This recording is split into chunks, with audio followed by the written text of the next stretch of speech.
My neighbor's late night sessions kept ruining my sleep, so I retaliated. I retaliated by screaming, "Ah!"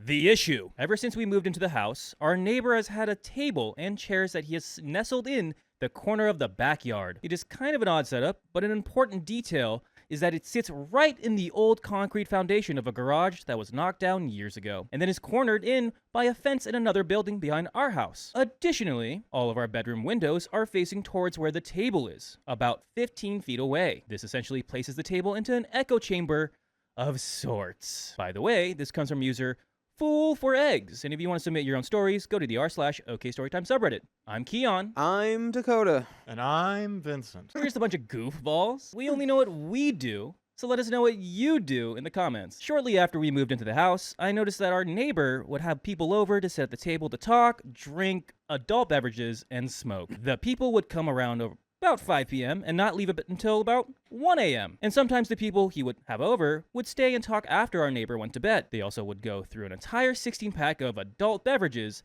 and a pack of cigarettes between 3 people. Because of the echo chamber situation and them being wasted every time, I was able to clearly hear the people talking outside of my bedroom window. I also have raging ADHD and am a really light sleeper, so hearing people talk is super distracting for me and prevents me from sleeping well. But I figured it was only a few times a week, so I would get used to it. Boy, was I wrong. Fast forward 7 months of living here, and our neighbor has had a minimum of 2 other people over nearly every single night since we moved in. 7 months in, and you haven't done anything about this? I have no empathy for you.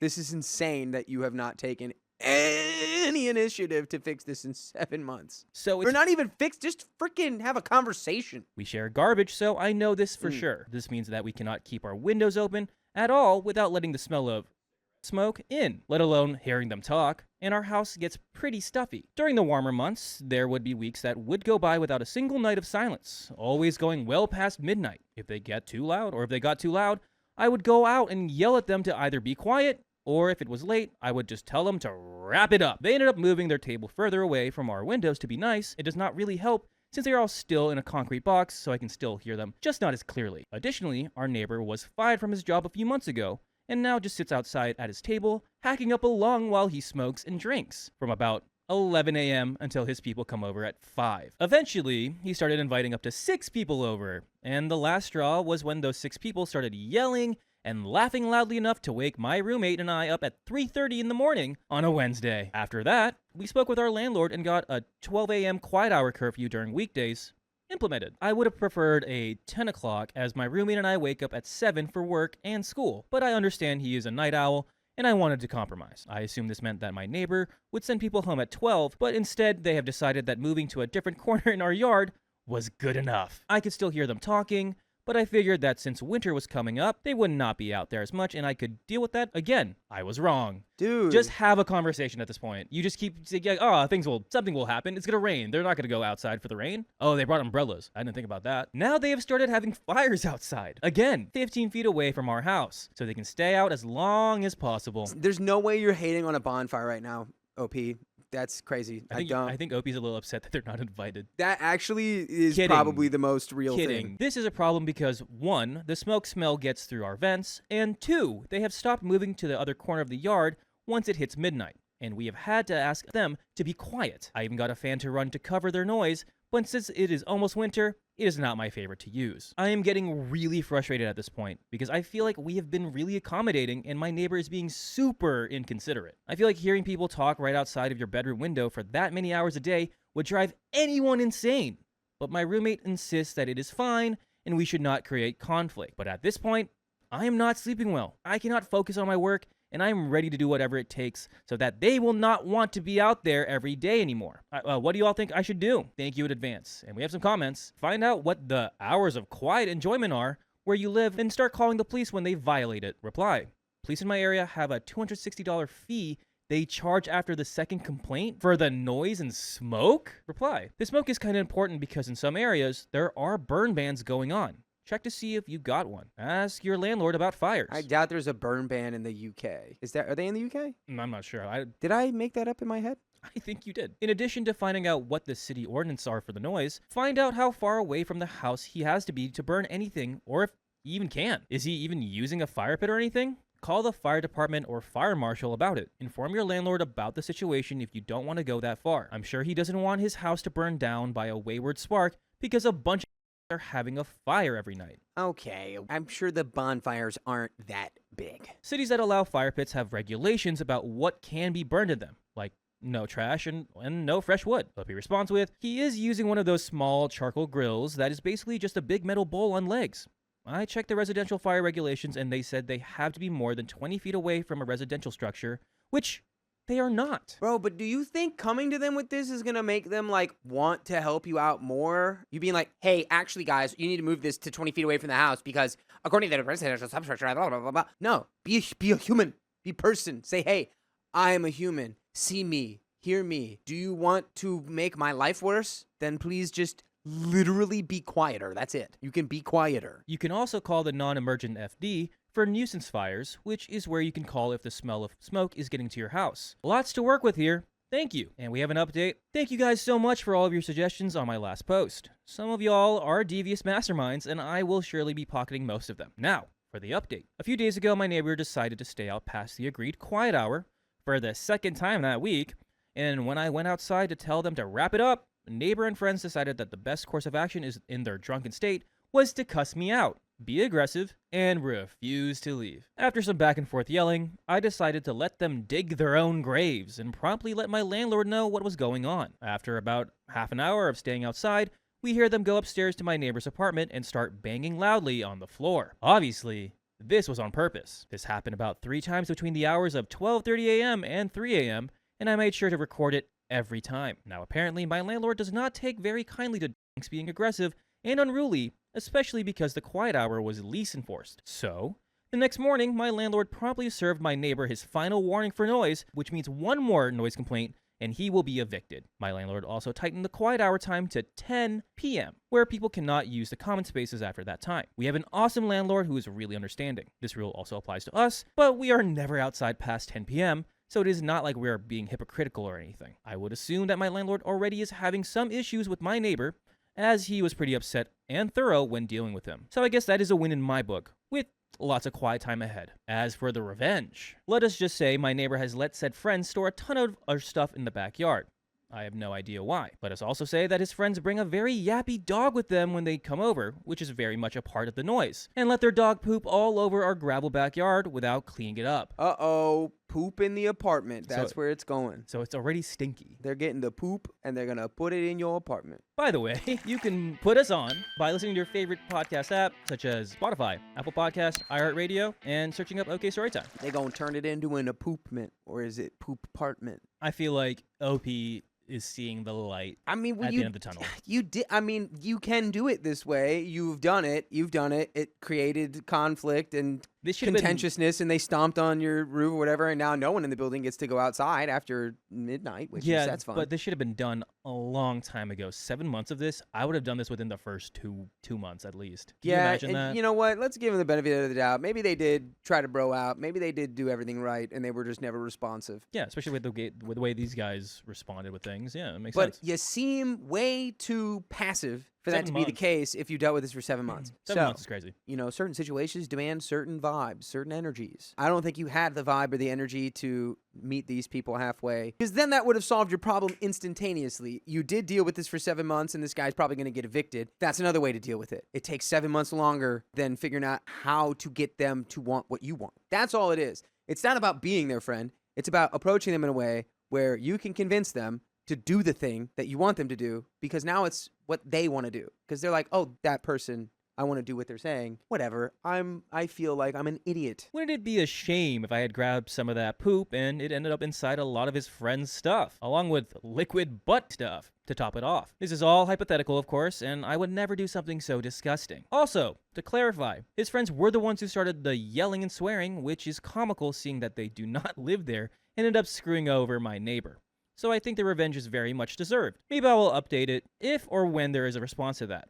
Hopefully we will be moved out by the time they discover it though, besides the smell. Anyway, thanks again everyone. Revenge is sweet. You don't know who you did that to. It's okay. You didn't break any of the laws of the Geneva Convention or anything. But they're going to know who did that. And if they know what unit you're in, I mean, these people sound like not the most, what's the word? Amicable? I don't know. They sound pretty lame if they're all they do. Yeah, no. Just at It's least a certain 5 kind of days, person. 4 to 5 days a week is, hey, let's go hang out in the Poop yard. in the poop yard, Yeah. where it stinks. Drink a bunch of brewskis, finish a couple packs of cigarettes, and be loud and unruly to everyone. My neighbor insists someone had been inside my home, but the camera picked up nothing. Why are they looking in your home? I don't know what to make of this. The simplest answer is that my neighbor is lying. But why? By the way, this comes from the next Mrs. Draper. And if you want to submit your own stories, go to the r/OK Storytime subreddit. I'm Dakota. I'm Riley. I'm Carly. And we're here to give good advice goofily, and we will try our best. But we're not experts, nor are we geniuses. We are simply humble folk of the screen. And let us know the things that you know out there in the comments. Here's what happened. This morning, my neighbor knocked on my door and told me that while I was out of town earlier this month, they noticed my front door was open and that a very nice blue and brown 2-person tent had been pitched in the middle of my living room. They said they thought it was a little odd, and that's why they mentioned it. I was on vacation over the 4th of July, and my nephew and another neighbor both fed my cat while I was gone. Neither are the type to pitch a tent in my living room, though, to be honest, I'm not sure who would do such a thing. Nevertheless, I asked them about the tent, and neither knew anything about it. I also don't have anything that's blue and brown and could be mistaken for a tent. My living room is mostly black and white, and I don't own a tent. I'm not a camper.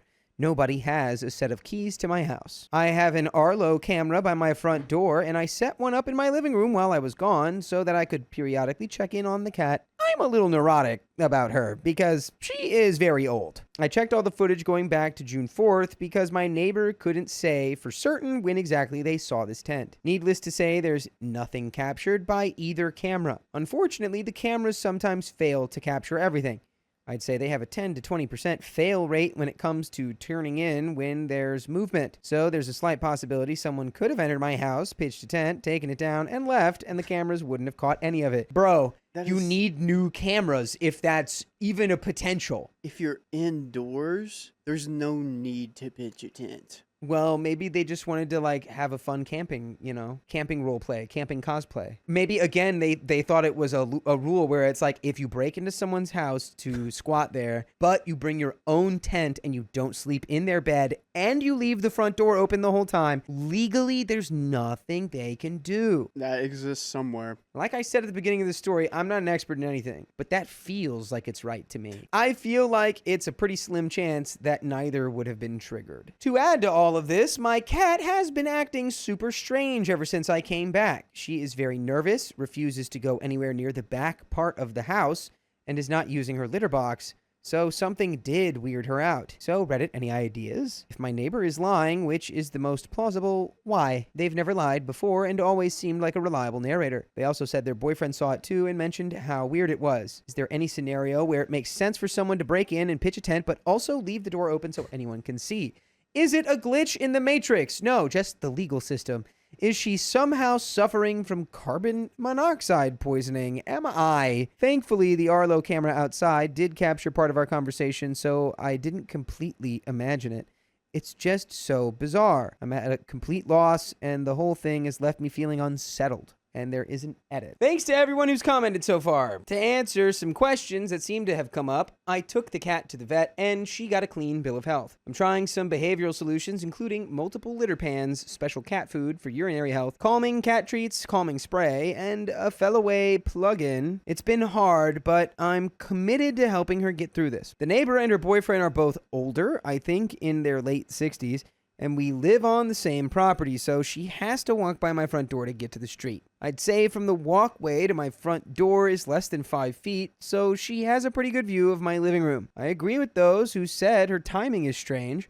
Why mention it weeks later? But I had recently talked to her about my cat's behavior, so I think she mentioned it as a possible reason. She also said, Maybe in the future, you should let me know you'll be out of town so I can keep an eye out for you. At the time, it sounded like a normal thing to say, but if she's lying, then maybe it's because she wants to know when I'm gone. My nephew is in his mid-20s and very responsible. He owns his own home and works long days. Neither he nor his brother are campers and, as far as I know, don't own any tents. The camera outside captured him entering and exiting all 3 days, and he was in the house for less than 5 minutes. Same with the other neighbor who fed the cat. Neither was aware of where the camera inside was, but they knew I had one, so I could check the cat. The camera also caught the cat chilling in the house and acting normally on all 3 days.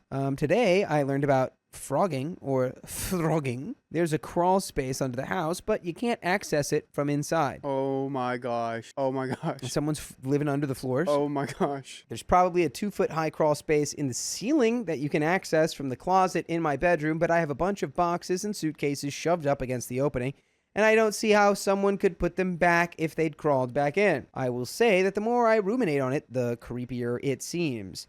And there's an update from 3 days later. Riley, is someone living in her walls? Yes. Carly, are you living in Sophia's walls? I'm the mouse. You nibble the banana in the middle of the night. The mouse she's been trying to catch. Yes. That's hilarious. The funniest thing to me is that she's just using the glue trap, and then it's like the food on it is just getting nibbled and not catching the mouse. I think the Pretty funniest thing serious. to me is her Yeah. door barricade. Have you seen her door barricade? Just guys, sorry to all the mouse lovers out there, get a freaking mouse trap, whoosh, kill the thing, be done with it. She did. She got a zap one. Well, that But don't get a zap one, get the spring that goes whoop hop. That doesn't work. Yeah, it does. I don't think I'm Sophia's a mouse gonna catching be expert. cleaning up the little. I'm a mouse catching expert. Squish. Those don't work as effectively as the glue ones. I've caught 3 mice within the span of my life. You haven't caught Sophia's yet. Oh, I think She the didn't give me glue ones permission. are more messed up She- than the one that just whoop hop breaks their neck and explodes their head. Sophia hasn't given me permission because she knows what I'll do with it if I catch it. So, I offered to bring Well, she Kai wants over, it to be dead. my yeah. cat. Oh, she does? Well, Yeah, she she has given up on the humane way. She wants Oh. it gone. I Okay. don't think you can just like catch the mouse and then be like, be free. Yeah, you and can do it's guess where it's gonna come Back. It's gonna come back. No, we catch it and we put it back in that neighbor's house. I spoke to all my neighbors again today. The neighbor who saw the tent is still adamant that's what she saw. She said she and her boyfriend saw it around lunchtime, and he confirmed. They said the tent was up when they went to lunch and down by the time they came back. When I told her my cameras didn't catch anything, she was unbothered. When I suggested that maybe she saw something else, she said, "It was not my imagination. I saw a tent from right here." And then she stood on the walkway and pointed into my house. She seems to think someone might have a copy of my key and is accessing my house whenever I'm out of town. She thinks someone sabotaged both cameras and mentioned black suits that aren't picked up by security cameras as a reason the tent sector wasn't caught. The detail of you being like, yeah, I have cameras and they didn't catch anything, and they're completely unbothered, does make me think that they are telling the truth, though. Because if you're a crazy person trying to, I don't know, convince someone that someone camped in their house, I think that would make you go, instead of just like, oh, well, I mean, regardless of that, I know what I saw. Like, I don't know. Macer's Racer says, I feel like there's too many variables that make it unlikely. Yeah, but then it why wasn't- is the boyfriend like agreeing with her? Oh, wait. It wasn't a tent, like a camping tent. It was a blue and brown tent that the men in black were inside because they were extracting like an alien artifact from beneath the floor. So they had to tent it. You know, so that no one would be could my see. next question. What movies have you seen recently? To the neighbor? Yeah. She also mentioned that my other neighbor, the one who checked on my cat, had a large white tent in her yard a few months back. I saw that tent and can verify it existed, but this neighbor said that it is not the tent she saw in my house. I rechecked all the camera footage one more time. There are no unaccounted for gaps. In fact, there are several snippets of the cat chilling in the living room looking completely unconcerned before and after the cat sitters came into the house. It's actually making me rethink the timeline of when she got spooked. I rechecked the attic access and it hasn't been touched. I also work from home, so it would be hard for someone squatting in the attic to go unnoticed. I also took the advice here to check internet data and electricity usage. Both were way down on the days I was gone. My gas bill was smaller as well. But if the tent was up for only an hour, that makes sense. I then spoke with the cat-sitting neighbor. She confirmed the existence of her white tent and explained that she was airing it out in her front yard after a camping trip which aligns with all the tent care information in the comments. Great. We've correlated. We've got... I didn't know you had to air out your tent. She also said that she had similar conversations with this neighbor where what she was saying is bizarre and unsettling, but she says it with such conviction that you find it hard not to believe. She understood my unease, saying the whole story reminded her of the Manson family and their creepy crawling. Once she mentioned that possibility, it made me understand why I was feeling so anxious. For those worried about my cat's well-being, thank you. She seems to be slowly coming back to herself. Right now, I'm putting her in the kitchen at night, and she has a cozy little bed where she sleeps. So far, she hasn't peed anywhere inside since I've started doing this, but I do wake up before 6 every morning to let her out, and she promptly uses the litter pan I have set up for her on the porch. I also started using the urinary health cat food from Royal Canin that someone suggested on another thread. And that seems to be working, fingers crossed. Next steps are asking the landlord to change the locks. To end on a lighter note, the cat-sitting neighbor also had a whimsical explanation, not to be taken seriously, that I also thought I'd share. Apparently, there's a Japanese folklore tradition of trickster raccoons who shapeshift and wreak havoc. She pointed out that it is raccoon season where we live, and in fact, I just saw a mother and her babies on my porch a couple of nights ago. You got trickster shapeshifter raccoons, man. All right. And they've got keys to your place, man. You gotta change those locks. How did we not think of that one? They're gonna eat all your cat food, man. That totally passed by me. Don't do that, man. Maybe they just snuck in and pitched the tent just to mess with me. I mean, it's as probable as anything else at this point. And there's a third update. Oh my gosh. Oh. This update will probably be more than a little anticlimactic. For that, I apologize. To the people who felt like this was much ado about nothing, I agree. But like I said before, it's her continued insistence and certainty about this bizarre idea that niggles at me. So away we go. The boyfriend does indeed exist. I have met him and spoken with him several times. He seems older than her and is quieter overall. He has stated that he's a cat person and has engaged with my cat in the past, but I have not had the chance to talk to him separately to get his side of the story. The white tent was in the front yard of my other neighbor's house and faces the opposite street, so a reflection is impossible. That being said, the older neighbor does keep bringing it up and is convinced people were sleeping in it. I've spoken with the front yard neighbor and she was airing out the tent after a camping trip.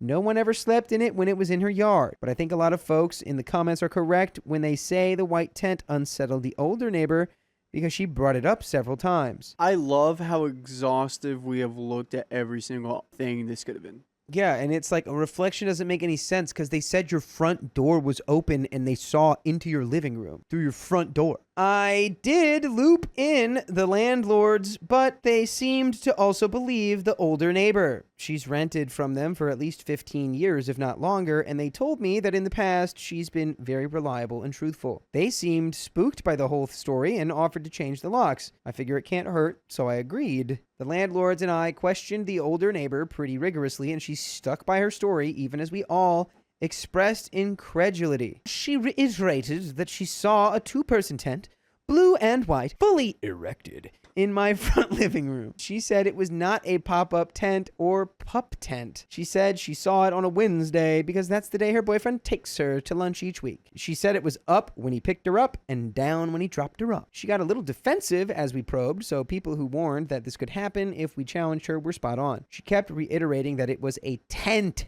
and that she could see it quite clearly. She seems to want to pin it on my nephew, and the landlord seemed to be leaning that way too, which is really frustrating. He's a 25-year-old man with his own home. He has no need to air a tent out in my tiny living room, and he doesn't even camp. Have we asked him?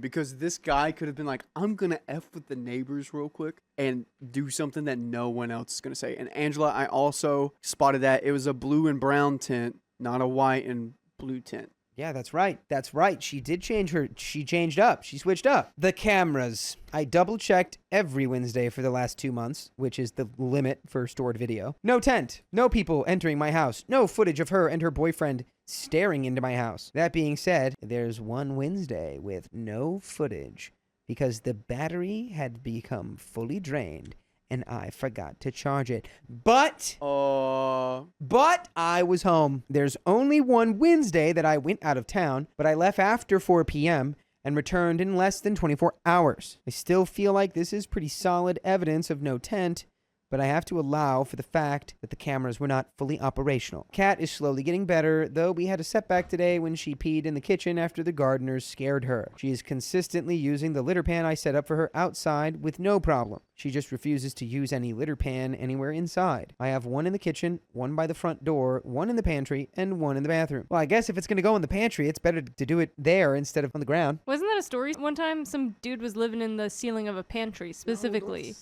because then he could just grab the food and keep eating. Shut up. Like, and he just didn't have to come down. I want to say he was in And a he pantry just reached once. down and grabbed like a box of Wheaties and then pulled it up. Yeah, because I think they found out because they realized food was going And missing. he just, someone goes, what? I do think the calming food is helping since we're down to just one accident, and it was on the puppy pads. I am keeping her in the kitchen at night and letting her out before 6 a.m. every day. Hopefully, I can eventually get her to use her litter pan inside. And the raccoon season, Oh my god. I think my front neighbor used this phrase because it's baby season right now. We have a mom and 2 kids that hang out in our property. If you've never seen a baby raccoon, you're missing out.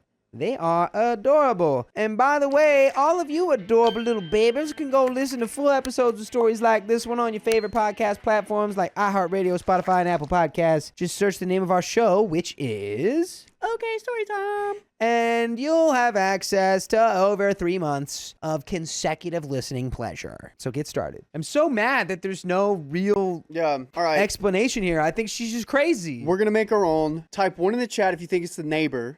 Type 2 in the chat if you think there's someone living in the crawl space. Or 3 if you think it's spooky tanukis. I read through all of the comments. She gives like nothing more than what we're about to get. Stop. Spooky tanuki. Ugh, Spooky tanuki. There's just something bothering me, like at the bottom of my heart, that there's someone living in her crawl space, and all she needs to do is check it. That's like, get someone else to check it. I don't care. Just get someone has to check it. Yeah, throw some firecrackers down there like you said. Just throw them in there. At the last, like, yeah. Like I said at the beginning, not much of a resolution. At this point, I just want to put the whole thing to rest. I'm changing the locks, so if there are any mystery indoor campers or mischievous raccoons with a copy of my key, they'll have to find another locale for their shenanigans. I'll stop questioning the neighbor because she's adamant, and now it feels a little weird to keep harping on it. I'll endeavor to be patient and kind to my cat so that she'll get back to her old self.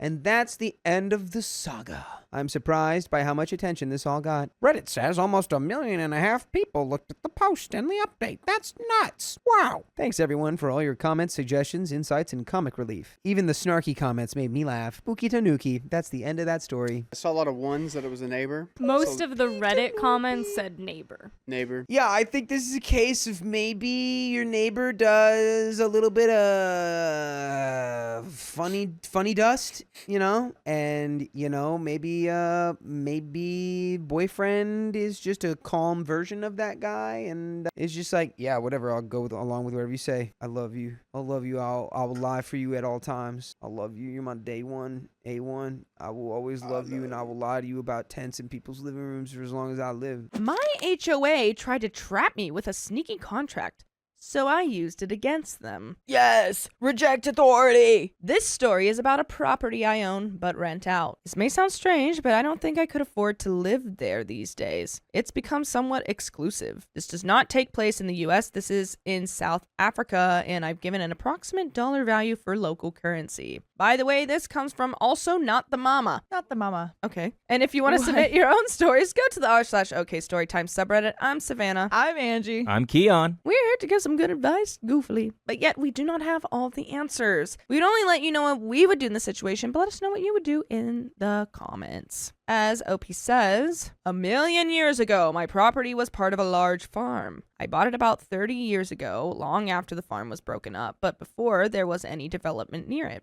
The piece of land I got was near the back entrance that joined into a dirt road running past. The more expensive plots were near the tarred road in the front. About 20 years ago, some of the owners got organized. We'll call them the Organized Owners, or OO. and had the area designated as a municipal suburb. I thought you were going to read that as a ooh. Ooh.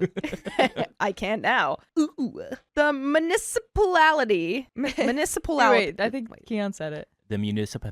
Now I can't do it. Now I'm thinking. Municipality. Yes, I there think you that's go. what you Yeah, said. it's I've never municipality. heard of that Yeah. word before. The municipality agreed to put in tarred roads, water, and electricity if a certain percentage of the properties were developed. A construction company linked to the ooh went around contacting owners. Was that good? Yeah. Went around contacting owners who had land but no buildings, offering to build houses at a very reasonable price, contingent on getting a minimum number of people to sign up. While this was happening, one of the ooh approached me and offered to buy half my money. I agreed. The money I got for that sale, about 4 times what I'd pay for the entire chunk of land 10 years prior, combined with a small bank loan, gave me what I needed to pay for a fairly large and nice house to be built. I stayed there for a few years with my mom. I had decided to subdivide the property again and build her a house next door, but unfortunately an undiagnosed tumor took her before that house could even be started.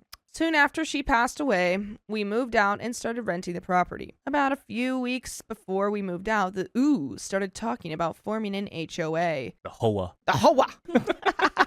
I wasn't interested and left shortly after that. About 2 years later, the neighborhood ooh I'd sold the land to contacted me. There were now 2 roads entering the area. The original tarred road where near the farmhouse had been, and my old dirt road back entrance, which was now tarred. The HOA was trying to get the original road blocked off to improve security and reduce through traffic, and they wanted my road to become the main and only entrance. They were also pressuring me to join. No, that sounds like a horrible idea. I don't want all that crap. Like, sorry, but like, I don't want to have to deal with like people going up and down my street and all this stuff, like especially at like night or whatever. I don't know. Nah. Yeah. I don't want mine to be like the main entrance. I said no, and I was adamant. Eventually they accepted that, but told me they wanted to put a welcome sign near the road, and the only practical spot was on the edge of my property. They also wanted to build a small guard hut and have a security guard permanently monitoring who came and went, and they wanted that shed on my property too. Okay, well, no. Yeah. You'd have to put it somewhere else. Yeah. No, that's fair. It's like if you're deciding this now and you like want me to be involved in the process, like listen to my opinion and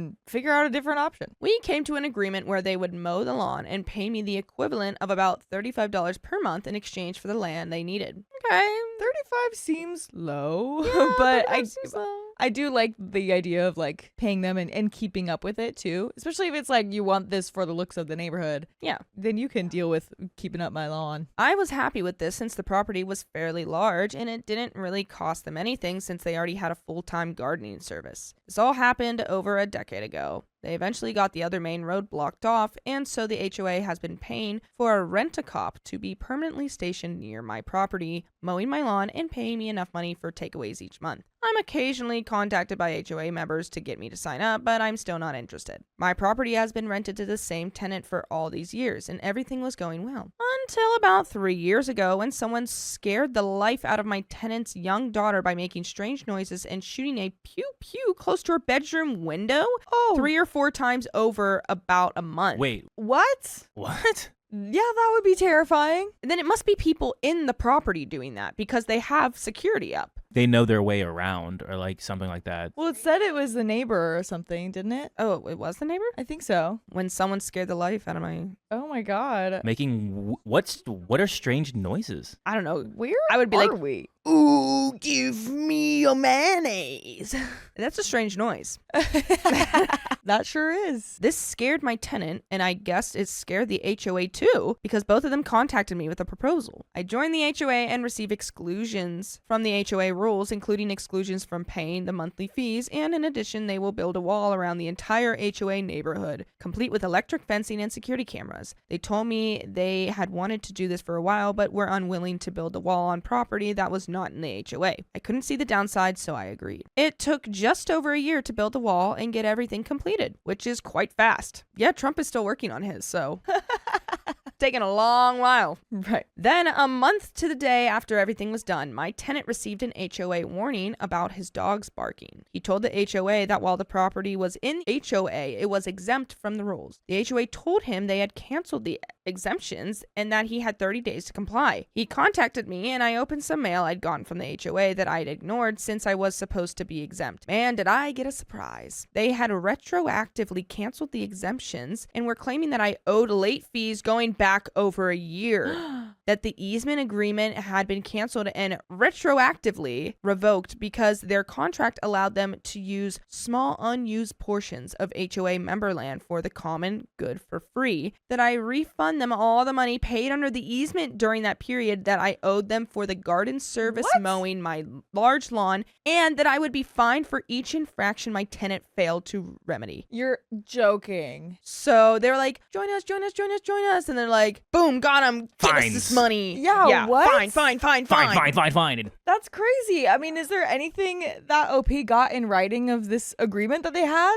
Because this is so not what they said. I hope, because how else do you prove that? That's Yeah, how they get you. literally. Yeah, they were like, come on, it's fun over here. Yeah. We're enticing. Gotcha. Like, and now you can't get out of this. You signed up. No, Like, literally. we've also been hearing those strange noises. What if we build a fence? That sounds good, right? No, you gotta like start getting as much of the paper trail as you can. Yeah. And find a lawyer. Because I wonder too, like, if a lawyer can even argue, like, if there wasn't a paper trail for this, like, why would they be paying you that money in the first place if you didn't have some sort of agreement? That is true. Because that's out of their own volition. It's not like you were charging them or something. It was like they were giving it to you. that was the agreement. Yeah. And that should be in writing. Yeah. Just of like HOA. That's just a good reminder for everyone that any sort of rule you've got like that where there's Yeah. money involved with literally anyone, get it in writing. Yeah. Get it in writing. Even if it's over a text message, that counts. So this started an expensive legal process that ended with a judge telling me that what the HOA had done was mostly legal. Mostly. What's that asterisk doing there, you know? Mostly. Huh. It's like all right. It's pretty chill. They had the right to revoke the exemptions, but had to give me 30 days notice. As I was walking to my car, the neighborhood told me that I was stupid to have refused to join when the HOA started and that I could have been a founder member and that next time I should be sure to understand the documents I signed before signing them. Harsh. And I would have went pew pew. Neighborhood was right. I should have read the contract more carefully. I was also curious about what it meant to be a founding member. Spoiler, nothing. So when I got home, I grabbed the HOA contract I'd signed along with all the other documentation and started reading. I was determined to break every rule I could find a loophole to break.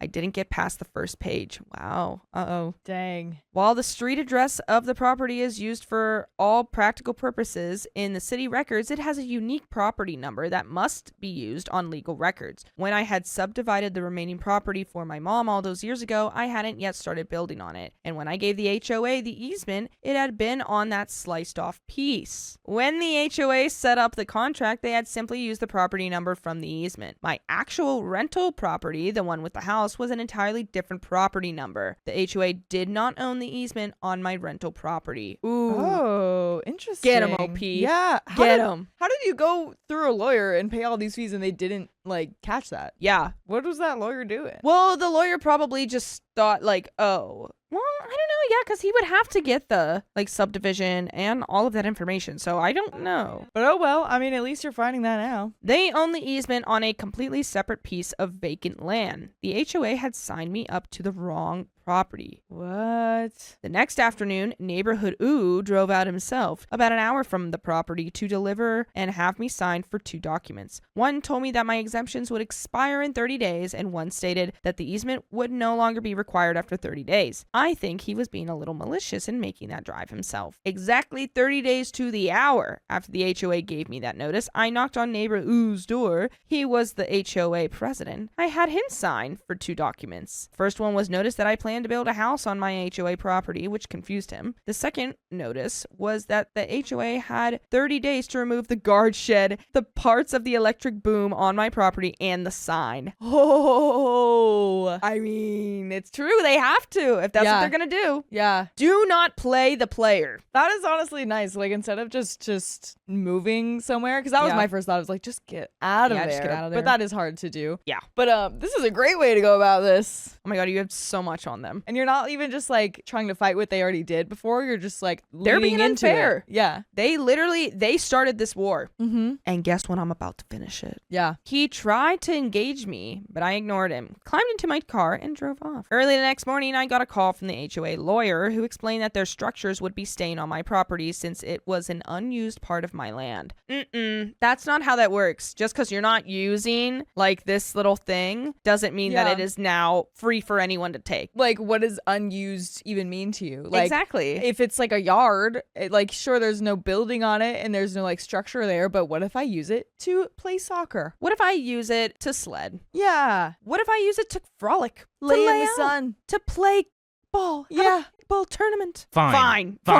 We get to put up a shed. Did you read the small text where it says you can't have fun? Yeah, exactly. Aw. Apparently not. I explained that I was building a house there and that the land would not be unused anymore. I could hear the smirk in his voice as he told me that building a second house just to be spiteful would not be accepted by the courts. I sure hope he could hear the smirk in mine when I told him that the property in question did not have a house, was barely large enough for one to be built, and would not be large enough for any extraneous buildings. I told him to look up the property number and call me back. I had sliced off just enough to be legal, which was just enough to build a small house. Okay. It took them just under 5 days to get back to me. Their lawyer told me the terms of the easement meant I could not cancel without their permission. I emailed him a photo of the document they had sent me canceling the easement. That afternoon, neighbor invited me to lunch, his treat, to discuss the problem. I said, no thanks. Because what are they going to do? Try to convince you? They're going to like play so many mind games with you and try to confuse you with whatever. Oh, they're going to talk you in circles until you're like exhausted. Be like, okay, whatever. Exactly. You're not going to win this fight. Yeah. He extended the offer 2 days later. No thanks.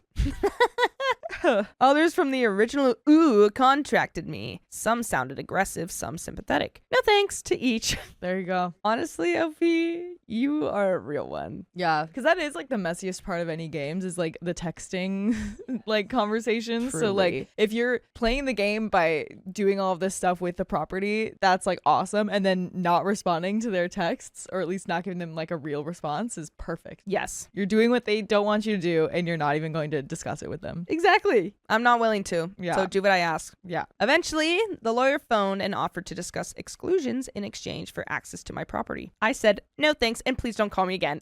There we God. go. This is so funny. The HOA war. Yeah. About 9 days before their 30 days was up, I got a call from a different lawyer who said he wanted to negotiate a surrender. A His words. surrender? Yeah. Negotiate a surrender. Yeah, if I heard that, let's negotiate a surrender. I'm tripling down and saying, no, I'm winning this. Yeah, but also like which surrender? Like you're expecting me Yeah. to surrender, or I think are it's them you surrendering. Yeah, Like yeah. their terms of surrender. Yeah, if that's them surrendering, great. Yeah, I don't know. This is a lawyer. This could be tricky words. yeah. His words, not mine. I agreed to meet him at his office the next day. I already had documents drawn up, and the meeting was as simple as me handing them over and him reading through. My new easement offer included everything in the old agreement. I changed mow the lawn to get the property to HOA standards and keep it there. Since it was now inside the HOA, the monthly fee would be about $500 instead of roughly $35. There we go. Yeah, $35 is nothing. $35 a month? Yeah. Less than $2 a day. Increased with inflation, something the previous contract had not included. When canceled for any reason, the HOA would have to pay me a cancellation fee of around $7,500. Whoa. Whoa, that's Whoa. oh, you're really like OP. You should be a lawyer. Honestly, Like new career. the contract would automatically terminate 30 days after any disciplinary action was taken against me, my tenant, or the property. Any complaints were levied by the HOA against the property, or any legal action was taken against the property by anyone in the HOA. The surrender lawyer would mediate any disputes at the HOA's expense, and the HOA would pay all my legal fees if any legal action was taken against me. Wow. So you don't have to like pay anything if they decide to be like a-holes. These are great terms of surrender. Yeah. I love it. This is crazy. I had deliberately left some extreme points in there so I could appear to concede them when the HOA pushed back, which would make it easier to hold the ground on the things I actually cared about. The lawyer didn't look happy. He said my proposal sounded unfair, but that he'd have the HOA president look at it. I reminded him that in 8 days I would be setting a group of men armed with sledgehammers loose on whatever was still my property. That's so funny. I was at first thinking that was like a threat, and I was like, wait, let's not threaten. But yeah, on your own property. Yeah. Come on. They're gonna just hammer down. They're gonna sledgehammer the shed. Yeah. And the guy inside of it. Are you part of this? Yeah. Who do you work for? Who do you work for? What side do you want? That evening, I got an irate call from the HOA president. He told me he was never going to sign the new contract. I said, okay. He told me I was charging too much per month and that it should be the same rate as before. I pointed out that when I had signed the original contract, the area was under development and there was at least one other road in and out, but that now there was only mine and mine was fully developed with everything they needed. Yeah, there you go. He told me I was forcing them to sign something they didn't want to sign. I told him he was free not to. He whined about everything he could think of, then eventually told me he'd be hearing from his lawyer. The next morning, surrender lawyer called and asked if I'd be willing to come to their office to sign the contract. I agreed. There we go. All right. I don't know. I feel like this is a trap. I mean, you would have to go in person either way to sign it, Yes. right? But I feel like they probably made some adjustments. Be like, oh, we made some changes. Definitely come with Your reading glasses. yeah. When I arrived, I learned that surrender lawyer was not actually a lawyer, but a paralegal. So they're already messing it up. Interesting. HOA, it's not a good look, HOA. Honestly, I don't know what that means. I don't know the difference and the Um, significance of that. I think a paralegal, chat, correct me if I'm wrong, helps with law or like studies law, but like doesn't do like all the lawyery things, like doesn't like go to court or whatever. Like a paralegal, I think just looks over documents, Okay. as like a lawyer actually like goes and presents the evidence and all this stuff. Mm, I'm not sure, chat, if I'm just making that up, which I very much could be, let me know. yeah. He handed me the contract and asked me to sign it. He laughed a little when I told him I'd have to read through it first to make sure nothing had been changed. I read the contract, nothing had been changed, not a single thing. And the HOA president had already signed it with the paralegal as witness. I'm sorry. What's up with all those like smarky, like snarky, like laughs? Like Yeah, they love laughing. they I really know. do. Like what? This makes me scared of people that are lawyers. Like, Yeah, are they're you guys all sneaky. this sneaky and like evil? Basically, a paralegal just hasn't passed the bar. Okay, so they're trying to become a lawyer, but Okay. they're not. Thank you, Mr. Belton. I looked at him and said, why did he sign this? It was stupid to sign it. The paralegal looked at me and said I started telling him that signing it would be a bad decision, but he told me I wasn't being paid to think or give legal advice and to shut up. So I shut up. I Wow. said, do you understand what he signed here? He looked at me and nodded. I asked him if I should have one of the lawyers look at it before giving it to you, and he told me that we had already billed enough for this and that he'd sign it and sue me after their easement was saved. What is going on? I don't know how you'd be able to sue though, because you're signing a contract about it, right? It's like sign this so he can sue you. Yeah, what? Like, I don't know about law, guys. That's why none of us are lawyers, guys. That's why I'm sitting here talking into a microphone. But I don't know. This happened about a year and a half ago. It took 6 months for the HOA to fully understand how badly they had been caught. They wanted to sue me, but their lawyers explained there was no realistic path to winning. Even if the court sided with them, all they would get was the easement contract voided, and the lawyers did not believe the court would side with them anyway. Why does the HOA keep persisting? That's the funniest part. They're like, HOA doesn't lose. They're like, nah. Yeah. We got this, guys. If we all form this group together and Right. stick with it, we're gonna get it done. anything is possible. It's like it's basically a union, but like for stupid rules. Yeah, I mean, I feel like anyone that's going to be petty like this is not just going to give up easy. Yeah. And that's like everyone in HOA. The HOA could not live with the clause that the HOA would pay my legal fees if legal action was taken against me, since as written it was not limited to the HOA taking action. Any legal action from anyone would trigger it. I told them I was prepared to find out in court, since the HOA would definitely be the ones challenging it if they tried. Yeah, push the button. It's just gonna hurt you Yeah. and then me, and it's If gonna you get want to me go more to money. court, you're paying for you and me to go to court. Do you want to go to court? We still have a chance of winning. Yeah. It's like, well, what if we win? Yeah. If you win, you still just blew all this money in court. And I'm sure like everyone paying money doesn't want their money to go to Like against you them. suing Yeah. against. They still do like a snarky laugh too, and you're like, And "Oh." also doesn't look good that you're suing one of your own. Yeah. Just throwing it out there. Because technically they are, like, OP is part of the HOA. yeah. I eventually signed an addendum stating that neighbor Ooh would personally pay all my legal fees unless he held no position at all in the HOA, and that the HOA itself would pay legal fees if the HOA took legal action against me. He resigned from the HOA at the end of that meeting. Oh my gosh. That's when you do your snarky laugh. Yeah. OP has so much power right now. But, like, in a good way. Yeah, but like in any scenario, OP wins. Yes. Mhm. Isn't that so fun? The fact that the lawyers, like all of the lawyers, are like, yeah, there's no chance of winning this, even if like the most impossible thing happens when the court sides with you, which it won't. Yeah. You still lose in any case. There goes all your money down the Yeah, drain. stop this. I politely told him in front of everyone that he should not sign documents unless he understands what he is signing. He did not look pleased. There you go. It came out during the mediation that without the ability to control access to the neighborhood through the security boom, partially on my property, the HOA would be in breach of its own articles and would be dissolved. That's insane. She's literally got the HOA like She's like, I'm completely abolished. she's like, I'm Thanos. I literally, you're gone. She checked every single box in Yeah. this contract. She did not leave any stone unturned. OP, you should be a lawyer. And could you be my lawyer?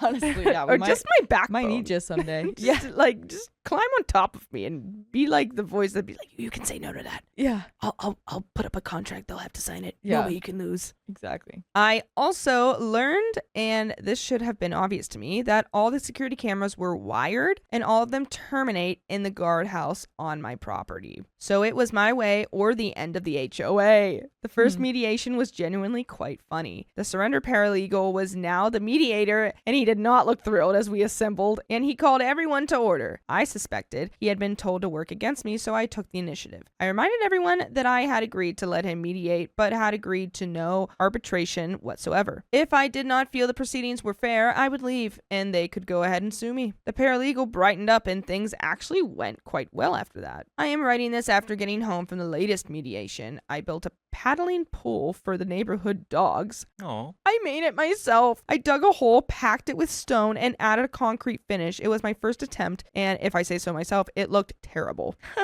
The HOA called a mediation meeting, what they now do instead of taking official action, and told me as nicely as they could that the paddling pool was an eyesore right in the entrance of the neighborhood. I asked them to put together a list of what needed to be fixed and how to give to me at the next meeting. The list was extensive. It basically required the pool to be rebuilt from scratch. I asked them if there was any way to reduce cost on the work required to bring it up to HOA standards, and they assured me there was not. I thanked them, pulled out a highlighted copy of the agreement where they had committed to get the property to HOA standards and keep it there, and handed it to them along with the list. Yes. Oh my god. There we go. That Wow. was such a perfectly like vague piece there. Yes. Like because she did mention like before, I made sure to make it not they need to mow the lawn and that we needed to keep it up to HOA standards. She changed it. So it's not just about like mowing the lawn. It's about like whatever she has. So say like she like built like a whole like community garden, whatever. Yeah. But like was like, I can't take care of it. And it like went, to crap or whatever. Yeah. They still have to keep that up because it's our property. Yeah. And she's like, you have to do anything. That's If up you to want to make guys. it up to your standards, Right. you signed it. And you told me that it wouldn't cost anything, so it should be fine for you guys. Right? uh, The words in your mouth. OP knows all the loopholes, and you're just like, OP's won. Protected So good, herself though. in all different ways. Yeah. I told them the HOA usually preferred if these things were dealt within 30 days. They started arguing until the mediator reminded them that they could not force me to comply without causing the easement to end. They said they would get it done. Oh my gosh. By the way, you can get the job done by listening to full episodes of stories just like this. Go to Spotify, Apple Podcasts, Podcast, iHeartRadio, or your favorite podcast app and just search up OK Storytime. There's a little bit left. Any final thoughts on OP? I mean, Estella Nicolette says OP has the ultimate Uno reverse card. no, for real? It's absolutely true, because I mean, at the beginning of this, they were having this issue that could have been like, it was over something so much smaller than it is now. Like, it's so much of a bigger problem now. Exactly. And they were like, oh, well, this wouldn't have happened if you didn't just do this and that. And now it's like, yeah, this whole mess that you're in would not have happened if you just like went along with your original agreement. You didn't just like totally undo everything on me. all you had to do was not screw me over. The Yeah. one thing. Yeah. And you continuously tried. So guess what? This is what you freaking get. Yeah. Don't screw me over. Literally, it's like HOA always has such a Stupid- crazy amount of power over the neighborhood, and now OP has all that power, that same amount of power on the HOA. Yeah, so basically, you made yourself president of the I was HOA. gonna say OP is the HOA. OP is the HOA. HOA of the HOA. I mean, talk about turning lemons into lemonade. Like, this is crazy. I turned HOA into my personal, like, slaves, basically. Like, now do my work for me on my property. Yeah. I also learned a few things about neighbor Ooh today. He sold his property about 3 months back and is apparently leaving the country for Australia.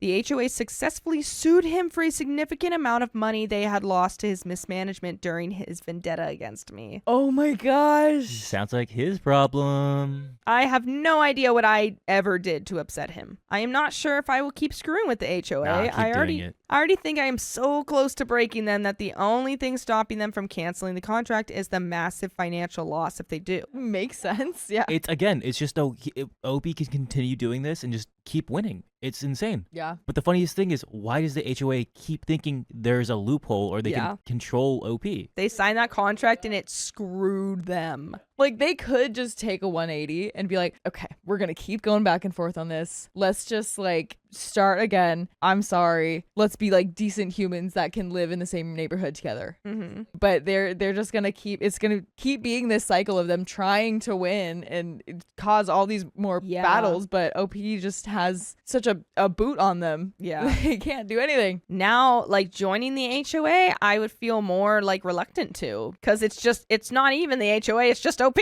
Yeah. Like, yeah. whatever OP wants, OP gets. There's no Which, need like, to. you know, if they're a good person, then, like, cool. Yeah. Which I think they are in this situation. It's not like they're taking advantage. I think, like, the paddling pond was, like, a funny thing to just add on top of everything. That is funny. But, like, it's also a cute idea. yeah. No, it really And is. if you want to make it look nice, make it look nice. Yeah, and it's like, it's not like OP's doing anything malicious like against anyone else in the neighborhood. Yeah, it's just Exactly. covering herself. A lot depends on how they treat me and my tenants going forward. I do like the monthly payments, so I am motivated to play nice. Neighbor Ooh was right in the end. You really should not sign documents unless you understand what you are signing. Oh my god. That's the end of that. Dang. Like, it's not even karma. It's just like, if you're a sneaky, tricky person like this, you're gonna end up messing with the wrong people. I like Stella, I like your comment. HOA, I just burned your car to ground. OP, that was your car. Yeah, literally. Kind of true. Yeah. I don't know. HOA, I don't like HOAs. I think they're all like really annoying and like It's whatever. a power trip. I never hear a story about like a decent HOA member. Exactly, because none of them are. They're all like Karens who have nothing better to do with their life to Yes. just want to control everyone in their neighborhood to be like, we have to look nice, we have to look a certain way. Yeah, nee, nee." exactly. Why not gentrification? Why not? Why not? Why not gentrification? Well, because I feel like some people like HOAs like to live, you know, specifically. Like they could be like a little like town. But Yeah. then it's like, oh, I want to add a Starbucks. Nope. Oh, yeah. No gentrification. I see what you mean. I don't really have like a take on gentrification, I I guess. feel like gentrification is generally bad. Yeah, it's bad because they like can get rid of like the culture of some towns and just have like Yeah. put it in And Starbucks. it's like, Here's a Whole it's- Foods. It's like Yeah. usually like rooted in racism and stuff too. Yeah. Oh yeah, because so it's bad. they'll like redesign like a neighborhood up the prices. Yeah, exactly, and then make it people will have to not keep- affordable anymore. Yeah, they can't. It's not affordable. And it's just like anymore, all this which systemic sucks. Yeah, Oh yeah, also reminder that this took place in South Africa. This did Oh. not take place in the US. Oh, that's right. I looked it up 5 years ago. This is for a post from 5 years ago. But that's the end of that story, and we got another one coming right up. Mr. Belton says, to play devil's advocate, HOAs are supposed to have purpose, or have a purpose. Well, yeah, they are supposed to. It's just unfortunate that everyone that's involved takes it to the extreme. Yes. I think we were having some trouble with the HOA at some point. My mom lives in an HOA thing because she got a condo now instead of because she didn't need our big house. So she got the condo, and like it's like stupid things like you can't like put Christmas decorations, you can't have like Dumb. something in like your front yard, you can't like decorate specific way. Like that's so my mom stupid. still like puts stuff out on the like back porch because like you can't really see the back porch unless you go down like a specific road. Yeah. She's gotten like, whatever, like warnings. Yeah. And she's just like, I would love for someone to come to my house and tell me what to do. And I'm like, why are you Yeah. like, you just, and she's like, it's all these old white men trying to tell me. And I'm like, Yeah. yikes. Yeah, no. I think we had to like my mom was redoing the front yard and like totally just revamping it, putting all types of plants in there. And we had to get like the signatures of everyone around us, like next to us and then across the street from us. Yeah. To make sure that everyone was like okay with it. Yes. But then I guess some people did similar stuff and they didn't have to do that. So it was like, oh, why? My husband tried to help our neighbor avoid violations, but he told him to mind his own business. Let him get the ticket. Some background. My husband is pretty handy. Prior to the vid, he had done several flip houses as a fun side gig. It's what he loves to do. And he became very familiar with a ton of city codes. By the way, this comes from user Tenebroous Sunshine. Tenebrious. That guy down there. And if you want to submit your own stories, go to the r/OK Storytime subreddit. I'm Dakota. I'm Carly. And we're here to give good advice goofily, but we don't have all the answers. We only know what we would do, so let us know what you do in the comments. And OP says, during the vid, it seems everyone was suddenly buying houses to flip out of boredom, and prices skyrocketed, so he put that on hold. So then he started doing household repairs and upgrades, building fences, etc., around the neighborhood as well. To get a better understanding of the neighborhood HOA bylaws and whatnot, he joined the HOA Architectural Committee. Through that, he learned all there was to know about what was allowed and what was not, how the process worked, how to work around things, etc. Long story short, my husband was very knowledgeable in what to do and not do, and various processes with the neighborhood and the city. Our next door neighbor decided they were going to start landscaping their backyard, and they, I guess, planned to make theirs as similar to our backyard as possible. The problem was, despite being next door neighbors, our land was quite different. For one thing, behind our house was a bunch of brush and pine trees, maybe 3 or 4 feet from the lake that's at the back of the house. We didn't have to do a whole lot to clear out that area, but the brush on their property was about a third of their yard, I'd say 10 feet from the water. Also, the way the houses on our street are, the land naturally made like a valley, where the house to our right is at the top, we're in the middle, and the next 2 houses are at the bottom before it very quickly rises again. First thing the neighbors did was cut down all the trees in their backyard. They were not small trees either, but 4-story tall trees or more. Jeez. That's a lot of tree. Husband and neighbor were talking about the backyard plans when my husband casually mentioned he was surprised the city gave him permission to cut down so many trees. In our city, you have to have an arborist give permission to cut down any trees that were X feet tall. Neighbor first said it wasn't the city's business what he did with his backyard, then told my husband to mind his own business. Okay, fair enough. Then they started putting up the retaining wall to bring it up to level with our property, which would have been about 7 or 8 feet tall. Basically, they were just stacking a bunch of cinder blocks.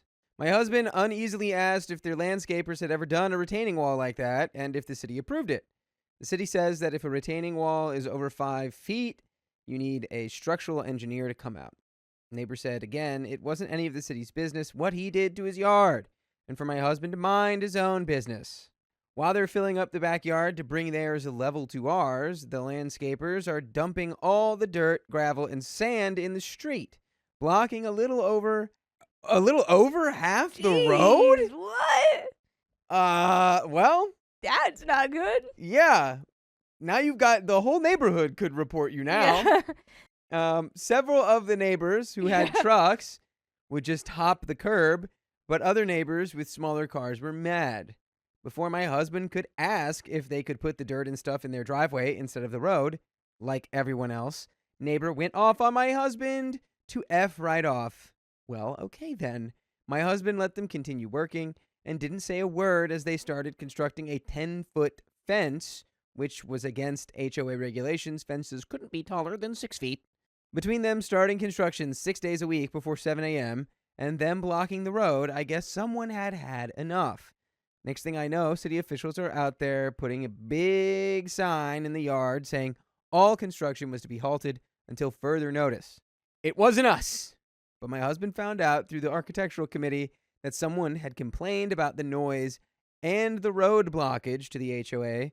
Probably the whole street. Yeah, literally everyone who was like, why is there a giant pile of dirt Right. blocking the road? Probably the first member of the HOA to go home that day was like, oh, no. Yeah. The HOA came out and investigated, saw everything they had done, and then reported them to the city. They got a hefty fine for every tree stump the city official found. The structural engineer said their retaining wall was not sound and had to be redone, and it had to have regular inspections during its build. The HOA also told them that not only did they have to take down their 10-foot tall fence, but as they did not get prior approval, and because it was not a approved design, the HOA also hit them with a hefty fine. I hate HOAs. Yeah, I do still hate the HOA, but you should get correct retaining walls. Yeah, I hate the For your HOA whole more than household. anyone in this story, but I also don't like that this neighbor was so rude. Yeah. When I think your husband was just trying to, if you guys weren't really the ones that ran on them. Yeah. I think at some point, though, you gotta just realize he's not gonna listen to you, and it's a lost cause. Yeah, if he's mean to me. Yeah. If I'm why just keep like, dealing oh, with- how did you get those trees? Did you get like permits for those trees? The city is really stingy about that. And he goes, why don't you just mind your own business? I'll And be you know like- what? I would mind my own business. I'll be like, okay. You were doing a nice thing. 8-foot retaining wall made out of janky cinder blocks. I might not mind my business because if that collapses and someone's next to it, Yeah. it's bad. That's Yeah. really bad. Well, and the fact that he hired someone for a retaining wall that wasn't doing it right, Well, yeah. like that business should also be checked out. Yeah, that's a very specific kind of, yeah, it's engineering. Yeah. Initially, our neighbor came after us for tattling, but we told them it wasn't us, as nothing they did affected us in any way. Our kids are early risers, so even though they started before 7, it didn't bother us. My husband then said he tried to warn them this would happen, but neighbor told him to F off and mind his own business, and he did. Yeah, that might not be a good time for it. I told you so. Nah, I would probably hit it there. At that point, I'm saying, hey, remember how I tried to tell you this was going to happen? Especially when he's like, you did this. You did this. I'm going to be like, I didn't do this. I tried to tell you someone's going to do it. You didn't want to hear me, so. Goodbye, grouchy old man. Do we even have an age? I've just assumed he's a grouchy I'm old going to man. give his age as 8,000 years old. He's a wizard. Landscaping had started on Black Friday, was shut down for 3 weeks while, I guess, they got things sorted out with the city and HOA. Their backyard is still not finished. And there's an edit. I do truly want to say it wasn't us that called the HOA or city. We just let him be. But he pissed off a lot of neighbors. When cutting down those trees, he had chainsaws and the wood chippers going off by 6:45 a.m. and the bobcat being used by 7 a.m. 6 days a week. Other neighbors tried to ask him to put his dirt in his driveway instead of the street. He told them to mind their own business as well. And a few people went ballistic on him when their car slid a bit after the rains we had turned the remaining dirt to mud. Oh, yikes. So he's making an obstacle course in the street. It's like, guys, I'm just making the whole neighborhood more fun. Wow, the school bus could have also easily complained to someone about it, as it was a big ordeal for them. Jeez, dude. Wow. But by the way, it's not a big ordeal to find full episodes with stories like this All you have to do is search OK Storytime on your favorite podcast platforms like iHeartRadio, Spotify, Apple Podcasts, or wherever you listen to podcasts. And we'll be waiting for you. But there's a little bit left of this story waiting for us. Yeah, that guy was asking to be ratted out. He was. And given that information, it could have truly been. It was probably Anybody. the school at that point. Yeah. It was probably the school and any member of the HOA that lived on that street. Yes, truly anyone. Because I do feel like the neighbors, like you, gave him a couple times before you were like, oh my god, dude, that HOA is not giving him that many tries. Yeah. I love how his argument was always like, city can't tell me what to do with my yard. It's like, do you think that you own the road in front of your house as Right. well, where you dumped all of that mud and rock and sand? And also, it sounded like the trees over a certain height were probably protected. Yeah, they were, because they were cool. 'Cause they were 4-story tall trees. Cool It's a big lot. trees. Imagine standing in front of a 2-story house. Now double it. That's the tree. That is 4 stories. You're not wrong. Anyway, there were also other things he did to his front yard that we didn't warn him about either, and he got dinged for that. But I made this post mostly just because of him trying to go against the city. Although the changes he made to the driveway also got dinged by the city. And yes, from what I heard, the tree fines were painful. And no, really, it wasn't us. Although, I'm not going to lie, we almost ratted them out when they took out the beautiful oak tree in their front yard, put up a 20-foot flagpole, and put up a Chicago Bears flag. My husband can't stand that team. Hey, he's not a Bears fan, he's a Packers fan, I take it. But we still kept quiet, and that flagpole was taken down about a week later. It again could have been the HOA or city noticing it on their own, or a neighbor reporting them, because the clanging it made all day and night was awful. And that is the end of that story. My girlfriend has 2 stalkers. One's low tech, the other's a robot. I love you. Let me in. A few months ago, I, 30, gender diverse man, found a written note attached to some packages outside our apartment. It didn't really make sense. It talked a lot about having pizza in our basement, that they'd spoken to my girlfriend, 26 female, in their dreams. Just a lot of nonsense. I showed it to her, and we assumed it was our neighbor who has a tendency to leave weird notes around. You have a neighbor who has a tendency to leave weird notes? What does that mean? I also like that you found a weird note, and the first instinct wasn't, it's the neighbor Yeah. who leaves weird notes. Must be someone new. We thought he was harmless, so I took a picture just in case, and I tossed it. By the way, this comes from Shark Loving Trash, and if you want to submit your own stories, go to the r/OKStorytime subreddit. I'm Carly. I'm Sophia. And I'm Savannah. And we're here to give good advice goofily, but we don't have all the answers. We only know what we would do. Let us know what you would do in the comments. And OP says, flash forward a month or so, she starts receiving texts. The texts were the same nonsense, but amplified. They talked about how they know she works for NASA, the CIA, the FBI. Said they have a camera on our house 24/7 from space. It's Elon Musk. Yeah, sure. That he was buying the complex for $30 billion and was going to find her. Now I'm going to tell you something. You are being overcharged for that complex.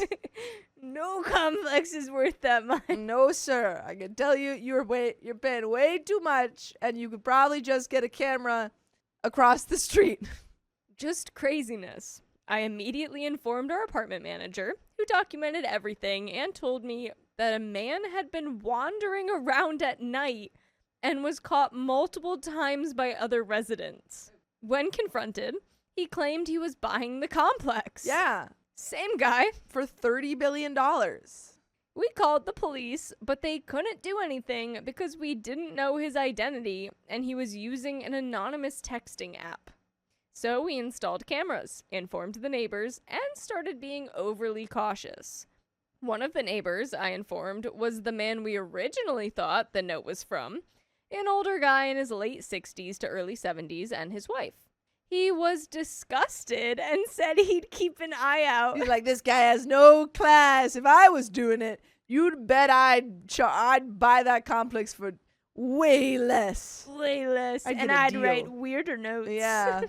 Doesn't even know about the pizza party. The generations of today. Well, about a week later, the same neighbor decided to pull my girlfriend aside as she was coming home from work at night and confess his undying love for her. So why was he disgusted about the note? Because he didn't do it first. He's like, I should have thought of that. I love pizza basements. Or basement pizzas. Is this what she really wants? Is this what she really wants? NASA? I could do better. He fully said he was in love with her and had never felt this way about anyone before. Not even his own wife? And he wanted to know if she felt the same way. She politely reminded him that he was married, to which he said, I've been divorced 25 years. Despite still living with this woman, she informed him, as nicely as possible, that she was not interested and it wouldn't happen. He hugged her, and she came inside and told me everything. I was livid. She has helped this man and his wife multiple times. I've helped them constantly. He's always been a bit odd, but we thought he was just socially awkward, and it was all mildly innocent. Occasionally, he'd cross a line, making a comment about her appearance, but we considered it harmless. He would occasionally buy her gifts, chocolates, sometimes other things, and give her money around the holidays. We assumed it was just because she was helpful. He'd occasionally do the same for me, too. OP, I have news for you then. Your neighbor's in love with you, too. Yeah, he loves both of you. Once buying me a sandwich because he was heading to the sub shop and saw me outside. We thought nothing of it. Now I'm not too sure. I genuinely don't. I mean, like, I guess you guys didn't have that much of a sign before, but I would not have been accepting any of these things. If I had any inkling that, oh, he's in love with my girlfriend, or a little bit You call him creepy. like the weird note neighbor guy, Yeah. but then you go into this pretty in-depth relationship that you have with him. Yeah, I don't know. You might need to move. Oh, tonight he shows up at our apartment door, banging on it angrily. After what happened, she went upstairs and I answered. He immediately asked to talk to her. I said she was tired and sleeping. He gets visibly mad, starts storming off, and I ask, do you need anything though? He angrily goes, no, and gets in his car and speed drives away. Plot twist. Other lover boy is texting him from the phone as her, being like messing with his emotions, and that's why he admitted it, because he was probably like, I've always loved you. So he was like, I've always loved you too. Yeah, because they're playing each other. Because they both want OP's wife. Girlfriend. Girlfriend. Oh, OP's girlfriend. I don't know. This apartment complex, 60 billion now. Yeah, the price keeps going up. There's so much drama here. I am personally tired of this. We already have one stalker, and now someone we trusted has become someone I don't want around at all. Why did you trust him? Feels like you always thought he was weird. I also want to note that he's had his truck parked in my girlfriend's reserved spot, claiming it broke down, so now she's using his. She does have pepper spray, as well as other tools for her safety. I myself am a pretty short, scrawny guy, so as much as I'd love to handle it myself, I'm not exactly equipped to if he gets aggressive. We're going to call the apartment manager tomorrow. Though the odds they'll do much are slim, we are at a loss. This is when you start going to the gym and getting just jacked. This is when you start getting absolutely just huge. Bulked up. You got this, OP. We have since stopped helping him entirely. That was decided the moment he opened his mouth. I've told her to try and avoid any contact with him if possible, and if he bothers her, to text me and I'll come outside. We also got a doorbell cam for the front and another camera for the back. So far, we haven't received any other messages from the mystery stalker. We also had an incident a few weeks ago where someone rang our doorbell, and when I checked, it was someone I'd seen lurking on our property twice before through the cameras. I went outside and he ran into the woods. You live by woods? This apartment complex sounds creepy. This is getting worse and worse. Yeah. He's running into woods. I'm moving. I'm moving. I'm out of here. Also, I feel like we can probably guess that that's one of the stalkers at least. And OP's still like, yeah, I've seen him around a couple. No, that's probably your guy, dude. Come on, let's put the, bullet points. Wait, no. Your girlfriend's worth 30 billion here. Let's put the dots together. She works for NASA, the FBI, and the CIA all at the same time. She's so smart. So smart. She's part of Mensa. Never before done. It wasn't anyone she or I recognized, and we heavily suspect that's who has been sending the texts. Okay, so good job. We have been documenting absolutely everything, and we're honestly just trying to move at this point. Good idea. As for how the mystery person got her number, we have absolutely no idea. They knew her full name and obviously know our address. We tried to look it up but couldn't find much other than through paid websites. We blocked the mystery person per the police's recommendation and plan on cutting off all contact with the neighbor. And we have an update. Oh boy. Yeah, this is not going very well. And I would be trying to get out of there. Connect the dots, thank you. I couldn't connect my dots to get to the word connect the dots. Okay. Connect the dots. What did I even say that for? I don't know. I don't remember. I said put the dots together because I couldn't remember how to say connect the dots. It's the same thing. Yeah. You need to move. You just need to move. If the landlord can't do anything about this guy and there's another weird guy running around, unfortunately, and the police also can't do anything. I feel like there's got to be a way to still back check whatever number's texting you, even if it's from an app. Potentially. Because I had creepy stalker call me and just recite all of my personal information into the phone. And even though it was a star 67, I was able to get the number from my phone carrier. Okay, that's good. So maybe. Did nothing to help me know who it was, but there might be ways. We could work on it. Update. His most recent tactic is parking in my girlfriend's reserved parking spot, claiming his truck broke down and her spot was the only one open. Lies. See, at that point, I would call a tow truck or something. Can we tow him out of the spot if it's yours? I'm also reporting this to the management and being like, assign me a new spot then. Yeah, exactly. Our parking lot has plenty of open, unreserved spaces. His spot is literally 10 feet away. He backed into our spot too, which tells you it wasn't some accident. He claims she can park in his spot instead, but it's right next to his unit, and we believe he wants to monitor when she comes and goes move. She didn't park there, and suddenly she's getting a text from his wife asking why. His wife doesn't know about any of this, and we aren't sure how to handle that yet. You don't, you move. Also, someone keyed my girlfriend's car.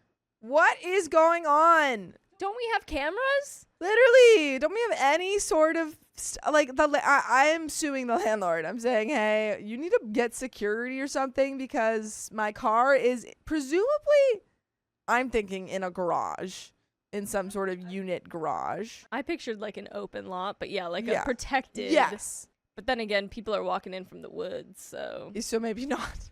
We have no issues with anyone else in this complex or anyone in general. Despite having no proof, we are certain it was him, and he noticed it the day after he showed up at our door upset. I have already called the apartment manager and reported all of this. She's having them put a warning sticker on his truck stating it will be towed if it's not moved. Nice. She's doing everything she can, and even told me he's not on the lease and shouldn't be there in the first place. So clearly you're not doing enough. Great. I am so beyond sick of this man. He has written her love letters, given her money, given her gifts and chocolates, all of which we have unfortunately thrown away. He makes comments on her appearance constantly. He also has a habit of grabbing our packages from the front door and moving them to the back, sometimes showing up at 10 at night to let us know he moved them. We once left a trash bag on the steps to bring out shortly after, and he took it upon himself to bring it up to the dumpster for us. This would be a nice neighborly gesture if he wasn't, well, him. I also recall one incident when I first moved in where he knocked on the door at 2 a.m. and then ran away. I physically saw him, and at the time I had no idea who the guy even was. What would we do? We are trying to move, but money is tight and apartments are expensive. Yeah, I mean, if this complex costs $30 billion, the rent's probably crazy. It's expensive out there. We got lucky living here because it's affordable. $30 billion. But you got to remember, she works at NASA, FBI, Right. and the CIA. Yeah, so they have She's money. making bank. Yeah. I start a new job in a few weeks, which will help, but we're kind of stuck for now. Update 2. Can we take all of this new evidence we have and try and report them again? Someone said that in the comments. 'Cause come on, there's 2 people. The landlord's not doing anything. That guy's not supposed to be living there at all. Yeah. Kim Fine says, not the ding-dong ditch from a grown man. He's in his 60s to 70s, and he's ding-dong Can we ditching. get some dogs? Could he run away that fast? Yeah, he's like he did the Bad Bunny Met Gala look. He's actually been a 30-year-old man this whole time. He's both men the whole time. Well, good news. Update 2. My girlfriend and I called the police. Let's see if they do anything this time. The officer was extremely kind and helpful. He agreed this guy is definitely a creep and told us to call the next day to file for a restraining order. He did go over to try and talk to the neighbor, but he wasn't home, so he spoke with his wife instead and left his number for the neighbor to call him. He also looked him up and said he doesn't have an arrest record, so that's something at least. And since they threatened to tow his truck, it magically decided to work, and it was moved out of the parking spot. Amazing. So my girlfriend is going to call the next day to get that protective order handled, hoping I don't have to update ever again, but here we are. We also confirmed we are month to month on the lease, so there's no long commitment keeping us here. Regarding telling his wife, the 2 of them have been divorced multiple times, most recently in 2017. I know she was living there with their son, who unfortunately passed away, and I suspect he moved back in after that. Mostly, we were concerned that telling her directly could escalate his behavior toward us. We felt more comfortable having the police deliver that information if needed, and we're trying to limit contact with both of them as much as possible. And we have another update. They just keep coming. We're not even halfway. Oh, man. So OP's hopes and desires did not come true because there are many other updates. Oh, boy. That's tough. But I'm glad the police are involved and are actually doing something this time. Yeah, I'm very happy to hear they'll give you a protective order before something happens, because that's rare, unfortunately. We have a court date coming up for a restraining order, so hopefully that works out. But in my last post, a lot of people speculated whether the neighbor and the mystery stalker were actually the same person. Today I found out they're not. This second person has been caught on camera multiple times, usually quickly peering through windows and leaving notes at the door about pizza and NASA, just weird things that don't make sense. A plot twist, this apartment is actually the person who lived there before them was a NASA worker who held pizza parties, and bro's just confused where his friend went. He's like, where did he go? He had the best pizza parties. We have pizza parties every Thursday, man. Where is he? And he said that he would give me $30 million to buy the complex. Once he knocked on the door and quickly ran away when he saw me in the window. Well, today he tried to break in. Oh, and that's police. Hello? I was home alone and heard pounding on the door. He begins screaming, asking if anyone lives here, then proceeds to try and open my door multiple times, twisting the doorknob, banging, yelling about how it's locked. I call 911 immediately. He then announces his full name and part of his phone number, still angry and agitated, runs around the house, tries to gain entry through the front door, and disappears. Cops show up. I show them the video and give them a description. They can't find him. They come back and tell me to make sure my doors stay locked. That's that. I did my own research on the guy and found him on social media. It's just a mess of AI-generated content. Articles, paranoid ramblings about the FBI and space. Some posts claiming he's buying expensive local buildings. Yeah, it's like, local man Tom Stewart is buying up the most expensive high-end apartment complexes in the neighborhood. Where will he go next? Outer space. Yes, this man wants to do real He wants real to buy estate. the moon. in space. We're going to be buying up property on the moon, and it's going to be great. And his name's actually David Pumpkins. Yes. Some talking about meeting his future wife in his dreams and her calling the police on him. He mentions owning swords, and there's just overall a lot of very concerning delusional content.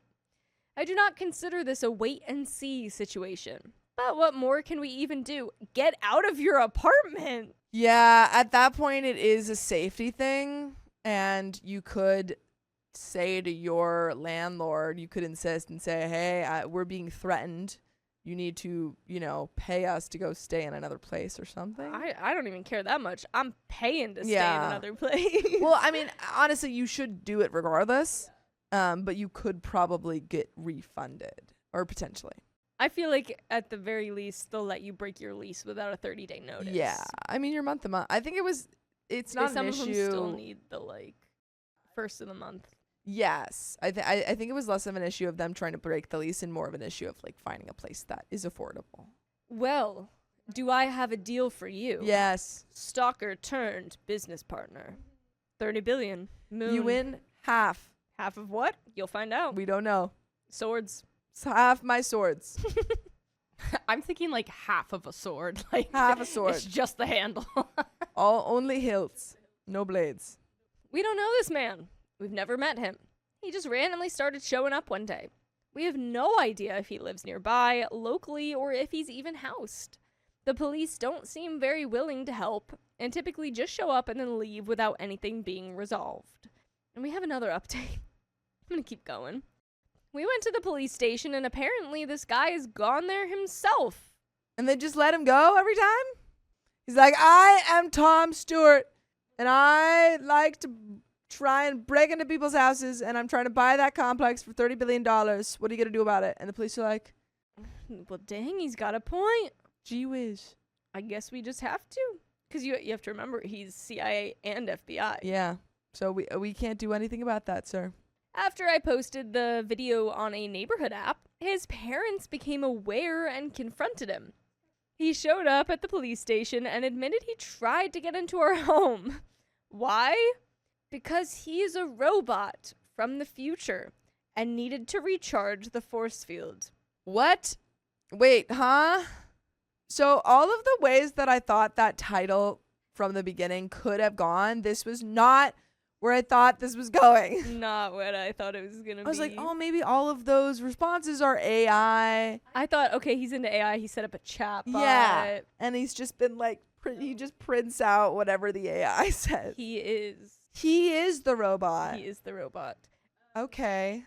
Yeah. No, I know we've been joking a lot, but this guy is going through something. He needs help. I mean, this sounds like, yeah, Van Combinator says, sounds like he has schizophrenia. It sounds like, yeah, paranoid schizophrenia, something. He claims he isn't stalking anyone, but fortunately I have proof that is a lie. So we are going to ask our apartment manager to issue a no trespass order, and we'll be moving forward with the restraining order. We are planning on going to the police station to hand in everything we have, plus everything I found on him. I managed to find his social media, which conveniently shows some of the exact outfits he's worn on camera around our house. We definitely won't be letting her walk inside alone.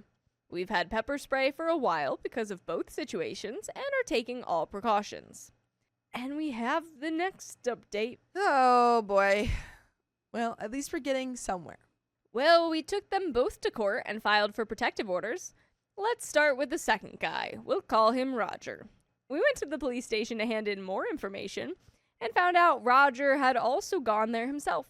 He admitted he tried to break in, said it was because he was a robot from the future, needed to recharge his force field located in our basement. Right. We got all that. Yes, of course. The pizza must recharge it. Thank God pizza parties haven't gone away in the future. The police did nothing, didn't even call us, and we probably wouldn't have found out if we hadn't shown up ourselves. We also found out he has been contacting our apartment's corporate office, claiming he purchased the complex and that everyone was to be evicted immediately.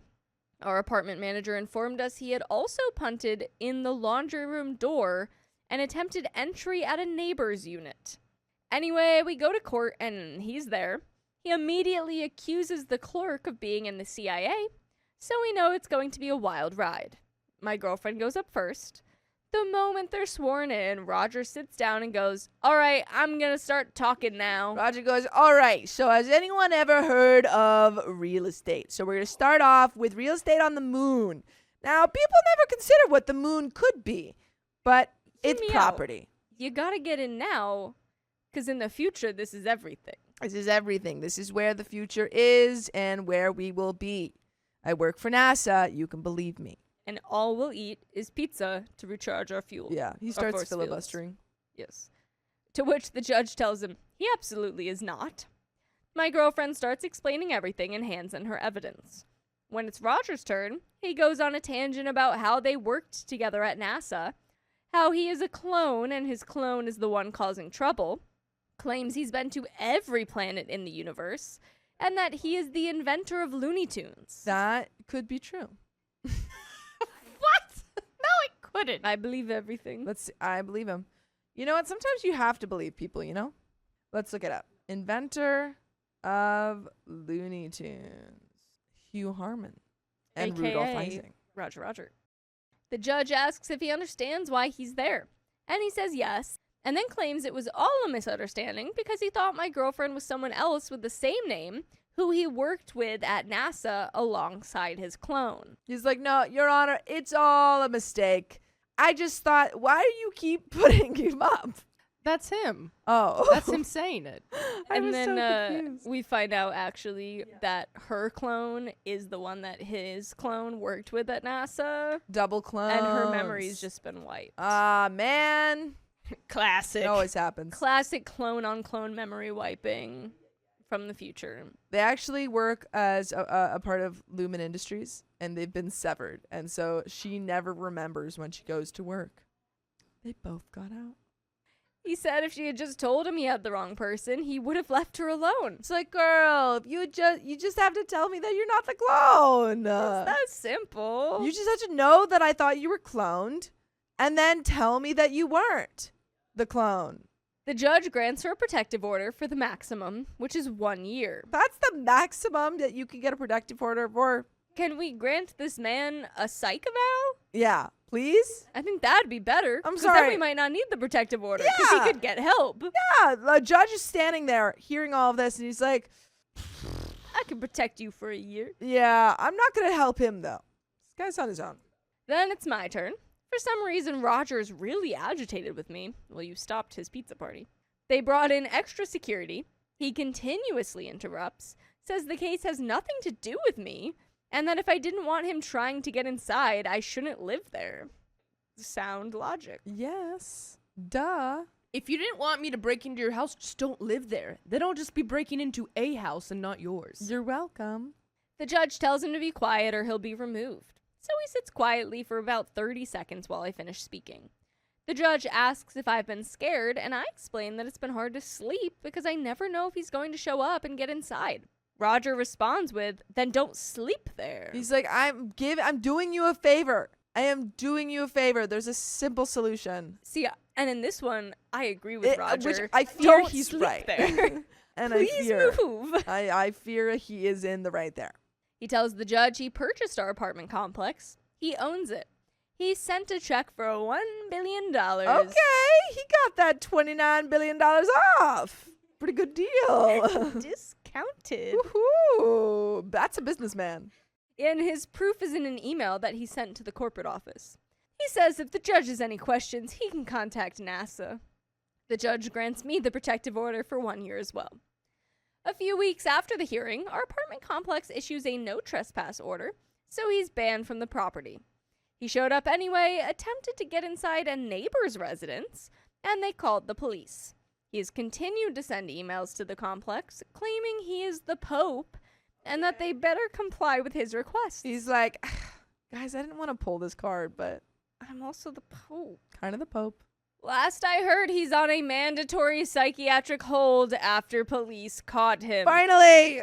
God. Finally! I like how it only takes like 17 tries until they're like, yeah, no, he probably is a little crazy. We should probably give him a psych eval. Yeah.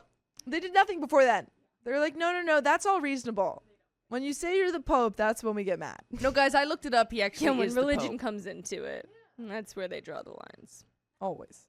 Unfortunate. I truly hope he gets the help he needs because it's clear he's been living in a constant delusional state. We also found out Roger is a serial stalker and has been doing this for over 10 years to different women. We have no idea why he latched onto us specifically or how he even found us. Apparently, nobody had ever reported him before, which is a difficult thing to sit with. Now, the neighbor, the reason I started posting in the first place, There's this another guy is something else. He shows up to court late, says everything we're saying is lies, and asks for a lawyer. The judge asks if he wants to postpone and get one. He says no, he wants one now, and asks if he can have a court-appointed attorney. The judge has to explain this isn't criminal court, and he'd have to pay for one himself. He goes on an angry tangent about how he's never done anything wrong in his life, how he only helps people, and says being accused of this is an outrage. The judge asks again if he wants to postpone, and he finally says yes, and gets pushed 2 weeks. Then we get a massive storm, and it gets pushed 2 more weeks. All I'm hearing is we have 4 weeks that we haven't moved. Yes. We're already at the month mark. Our lease is up. We gotta go. Well into this. Let's get out. You can still go to court. You can still get the order. From a different apartment. Although I wonder if the forms would have to be updated with address, and this is a better way for him not to have their new address. Maybe? I don't know. During those extra weeks, he parks in front of our house, and every time he sees us outside, he goes out and starts scraping a shovel on the concrete all day, seemingly just to make noise and get under our skin. It's like he went from being infatuated with my girlfriend to being angry and trying to intimidate us. Yeah, unfortunately, that's how men handle rejection a lot of the time. Yeah, I fear when you're dealing with a stalker, it's very scary because if you don't say anything, then they keep going. And if you do say something, they can get really mad. And It's very unpredictable. It can go like in any direction at any moment. Finally, the court date comes again. He doesn't show up. He didn't find a lawyer, didn't come to represent himself, just pushed the date as what I suspect is some weird form of control. My girlfriend explains everything that has happened over the span of a few years. At the initial hearing, he had also lied about his address under oath, claiming he lived somewhere completely different. We had multiple neighbors as witnesses who confirmed he'd been living there for years. The judge asks how a protective order could work if he lives a few doors down, and she explains that the apartment complex has stated he is not on the lease, and this would give them the ability to move forward with removing him. She gets a protective order for 6 months, with the judge noting he hopes it will be an eye-opening experience for the neighbor. We go home happy that this is finally wrapping up. He must have been served because he was outside yelling about, "You've got to be kidding me," holding a piece of paper, and then angrily drove off. This has been a chaotic experience, and we're finally looking to leave this place. Also, for those who suggested we tell the neighbor's wife early on despite our hesitation, we did eventually tell her before filing for the protective order. She did not believe us. She showed up to court supporting him completely. So there's that. yikes. Well, I mean, I think it is so scary to, if she doesn't know any of this is going on, to hear all of this and be like, no. Or if she does, she doesn't really accept it. I have no assume idea. she's also 60s to 70s too, Yes. so Yeah. who knows? Very concerning. I honestly, regardless of whether or not you get the protection order, I still think you should move. Update 6. The neighbor filed a motion to vacate the protective order, claiming he was late to court, but he did in fact show up. So we have to go back again.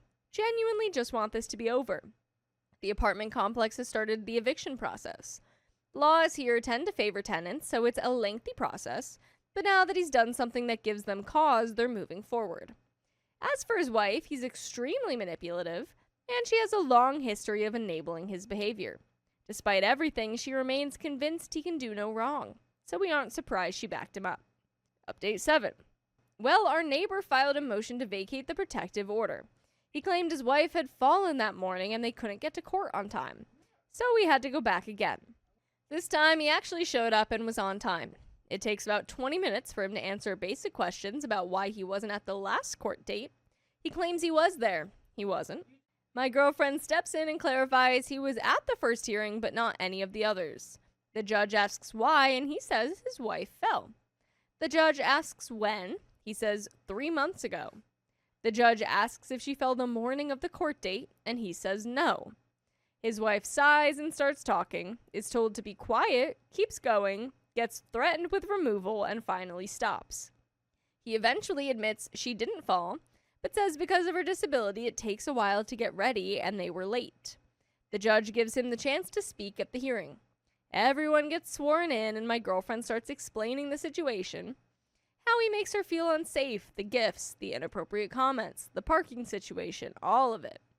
The man responds by saying she dresses inappropriately when taking out the trash to entice him into making comments. He's like, she's wearing an oversized shirt and little sweatpants. And she knows I love oversized shirts and sweatpants. She's wearing one of those Cats the Musical oversized shirts, and she knows how I feel about those schmexy little cats. Those cats, that's my favorite musical. Ooh, baby. I love those cats. Taylor Swift is a cat. Cats. Oh, he likes the movie specifically? Yeah, he likes this man likes the movie specifically. And that makes sense, yes. If you know, you know. That his comments make her dance in her seat. That he was smitten by her and didn't know it was wrong to give compliments and that this is all just her being vengeful. The judge asked him to define what he meant by dressing inappropriately, to which he stumbled around for a while before saying, I don't know, colors. She knows I'm attracted to colors. She wears red, and I have the instincts of a bull. I'm colorblind. Sometimes it looks green. I don't know. That and means I like go. green. And then brought up how she wasn't wearing shoes one time and she ran out to get her cat. He continued going on and on about things that had nothing to do with the case, talking about his car, his boat, how he's a good and honest person, for about 2 hours. Nobody is like, sir, we don't need to know that. That is not relevant to the case. Can you please state Well, that's the the relevance? judge's job. But why is the judge doing nothing? It might be relevant enough that it's his story and they can't, or he just doesn't care and he's talking still. Not them letting him go on for 2 hours when he didn't even show up to the last 2 court dates. At one point, he pulled out a hand-drawn diagram of our street made of duct tape, paint, and marker, and used a pointer to show where our apartment is and where his is, suggesting she could avoid him by parking farther away. The judge pointed out that that would make for a longer walk to get inside her own home, and the neighbor responded with, well, I hadn't done the measurements. He continuously brought up how my girlfriend was supposedly trying to entice him by being outside when he got home, or sitting in her car for a bit after getting back from work. He also claimed that after confessing his love and hugging her, she said, I love you too forever. My girlfriend responded simply, I have literally never said that ever in my life, nor would I. Then my girlfriend called me up to the stand. He immediately accuses me of being a liar because I didn't introduce myself using my legal name. I'm a gender diverse man and nobody calls me by my legal name. He then turns to my girlfriend and asks whether I am male or female, to which the judge immediately asks what the relevance is. I give my statement and bring up specific incidents, including the box of heart-shaped chocolates he wrote an inappropriate message on, and the time he told me he'd been accused of taking women's clothing from previous neighborhood. He questioned me and claimed I once asked him to clean our house, which never happened. He then said I told him my girlfriend complained I don't clean enough. I explained I cook every day, and we each have household chores, so I had no idea what he was talking about. Before the judge cut things off and asked him what the relevance was, he claimed I asked for his phone number to pass along to my girlfriend, which obviously never happened. He questioned why I sometimes walk by him to get to my car if I'm so uncomfortable. I explained that we live in the same complex, and I sometimes need to go places. Since he will stand outside all day once he sees us, I don't always have the option to wait him out. He asks if he ever asked me for help. I said yes, and explained that he asked me to help him set up his laptop. He pushed and asked what else. I said he also wanted help with an ancestry DNA test. He pushed again, asking if there was any other reason, and I said no. He then claimed he asked me for help because he wanted to auction off his boat to raise money for veterans. Why do you need a DNA test for raising money for your boat?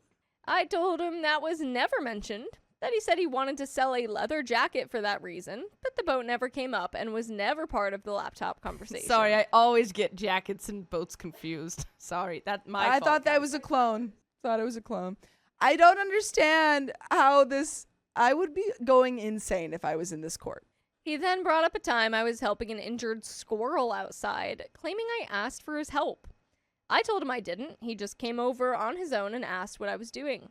He then accused me of hacking into his and his wife's phones and draining his credit card. Because in his words, I'm tech savvy.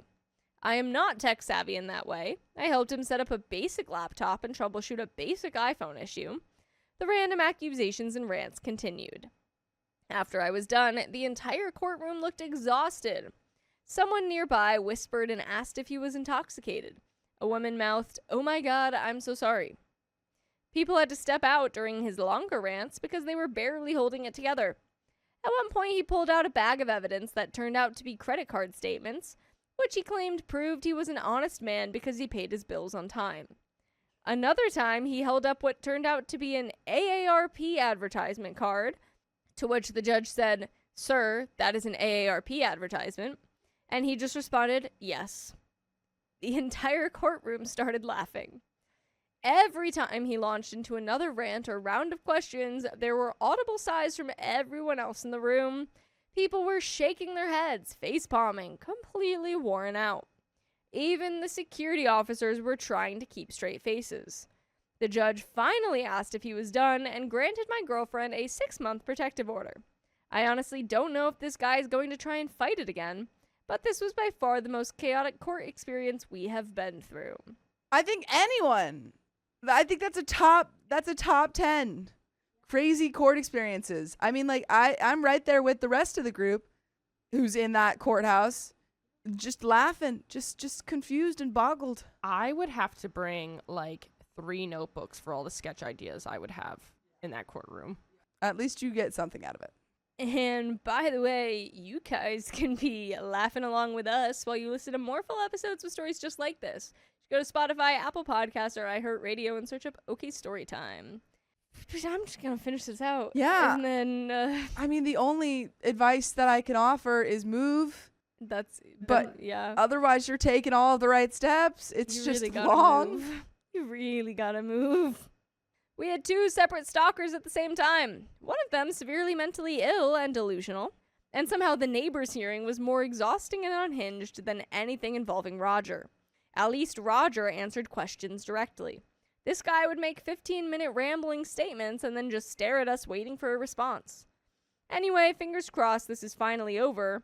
We are also moving, so we won't be neighbors with this man much longer. Finally! Thank actual God. Where are they moving to? They're going to the moon. Rogers and Hammerstein. The moon edition. We are not telling anyone where we're going and are applying to have our address hidden from public records due to the stalking situation. And that is the end of that story. Boy, oh boy, what a tale. Tale is oldest.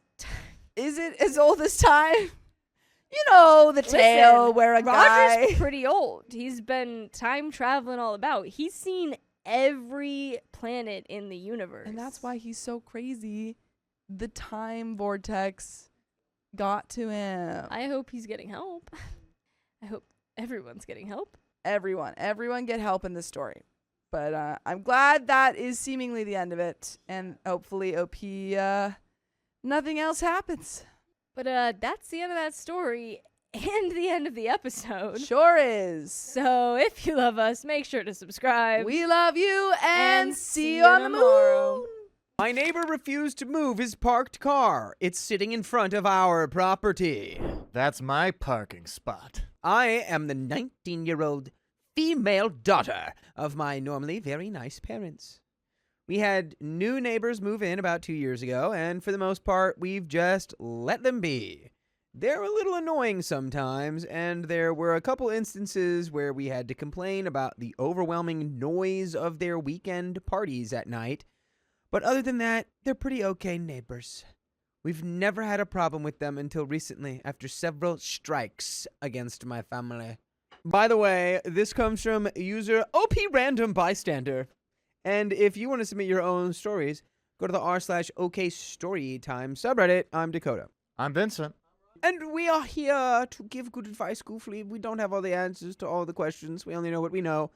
Tell us what you know now in the comments. So our neighbor's family and my family own dogs. My dogs are very gentle and spend most of their time indoors. We live in SoCal. And when this incident happened, it was in the middle of summer, so we let our dogs stay inside to keep cool. Their dogs are very aggressive and are raised as outside dogs. Every time I let my dogs out in the backyard for some fresh air, my neighbor's dogs will attempt to break through the wooden fence dividing our properties via digging, climbing, scratching, etc. The digging was easy to stop. We just filled in the holes with dirt. But at some point, their dog managed to create a hole in the wall large enough for their dog to squeeze their face in. So about the size of a dinner plate. We have cameras, so we caught everything on tape. My parents are pretty understanding, so my dad went and talked to my neighbors, offering to pay half of the damages since it's our shared property line. The neighbor's wife, who we're going to call Lying Sally for this story, called my dad a liar and accused our dogs of damaging the fence, which we knew wasn't true, and my dad told her we had proof it was her dogs, but she demanded that my family pay for the damages. They fought over it, and nothing got solved, so eventually my dad conceded and nailed some plywood over the gaping hole. Problem solved. But this was only the first strike. The next incident is honestly really stupid, and I don't even know why Lying Sally bothered lying. So this incident happened about a few days after we had to call our third noise complaint on one of their parties again. Like, seriously, who blasts Let It Go at 10:30 p.m. at night? I wish I was making this up. My mom is getting out of her car in our driveway when Lying Sally walks right up to her and accuses her of yelling at their lawn mowing guy to not mow their lawn so loudly at 7:30 in the morning. My mom was very confused. She has never talked to the guy who comes over to mow their lawn. We've never cared about any of our neighbors' business in general. I mean, we have a neighbor across the street who revs his motorcycle at 6 in the morning and another neighbor who does construction stuff in his garage as a hobby. My family has been living here for almost 20 years. We are very chill with our neighbors' loud and noisy hobbies normally. Long story short, my mom confronted the lawnmower guy one morning and asked him if she's ever talked to him before, and he told her no. Lying Sally saw this and ran out of the house to confront my mom. She screams, "Why are you talking to him for?" And so my mom replies, "Because you're a lying little scumbag, lady." And so that's the gist of it. I don't know why Lying Sally even bothered lying about that. At this point, we were convinced Lying Sally was a nutcase. She's sounding like one. I'm not Yeah. gonna lie. Like, yeah, Sally. Not gonna lie, if you put Sally in a can, put a lid on it, and shook it around, I'd be like, that's gotta be a bunch of cashews. Oh yeah. She's nuts. And I don't know what it is with people just like not being able to be held accountable for when like, oh yeah, your dog that you're accountable for. Same thing with kids. Your kids hollering at the airport. For the past month, my neighbors have stooped to a new low by hogging all of the parking space in front of our house whenever they get the opportunity. My family has 3 cars, 2 usually sit in our driveway, and the third is parked curbside in front of our house. My neighbors have 2 cars, both of which they park alongside the curb in front of both of our houses. The curb our houses share is only big enough for 2 cars. They've stopped using their driveway entirely just to park their 2 cars on the curb, which forces us to park our third car further down the street. It's not a big deal, but what they were doing was petty. So my parents became petty too. The moment they would move their cars to go to work, my parents would move our third car back into its spot on our half of the curb. This went on for almost an entire year until at some point an unspoken truce was made and they stopped their petty scheme. A year of pettiness? You guys are would you guys have to be a certain amount of annoying before you can move into this neighborhood? Like, what are we talking about? This is like at most a few week altercation. And it's also just like, tell me you've never lived anywhere with a dense population without telling me, because when you live in a city, it's like, yeah, I parked my car 8 blocks away. I had to. There was no other spot. I walked home. Oh, Koreatown? After I drove home, yeah. Koreatown is absurd. I can't, for those of you listening, living in Koreatown, you guys are saints just for parking there. Yeah. It's like, just get over it. There's the level of just get over it to this kind of stuff, man. You don't even own the parking spots in front of your curb. They're just curb spots. Yeah. Get over it.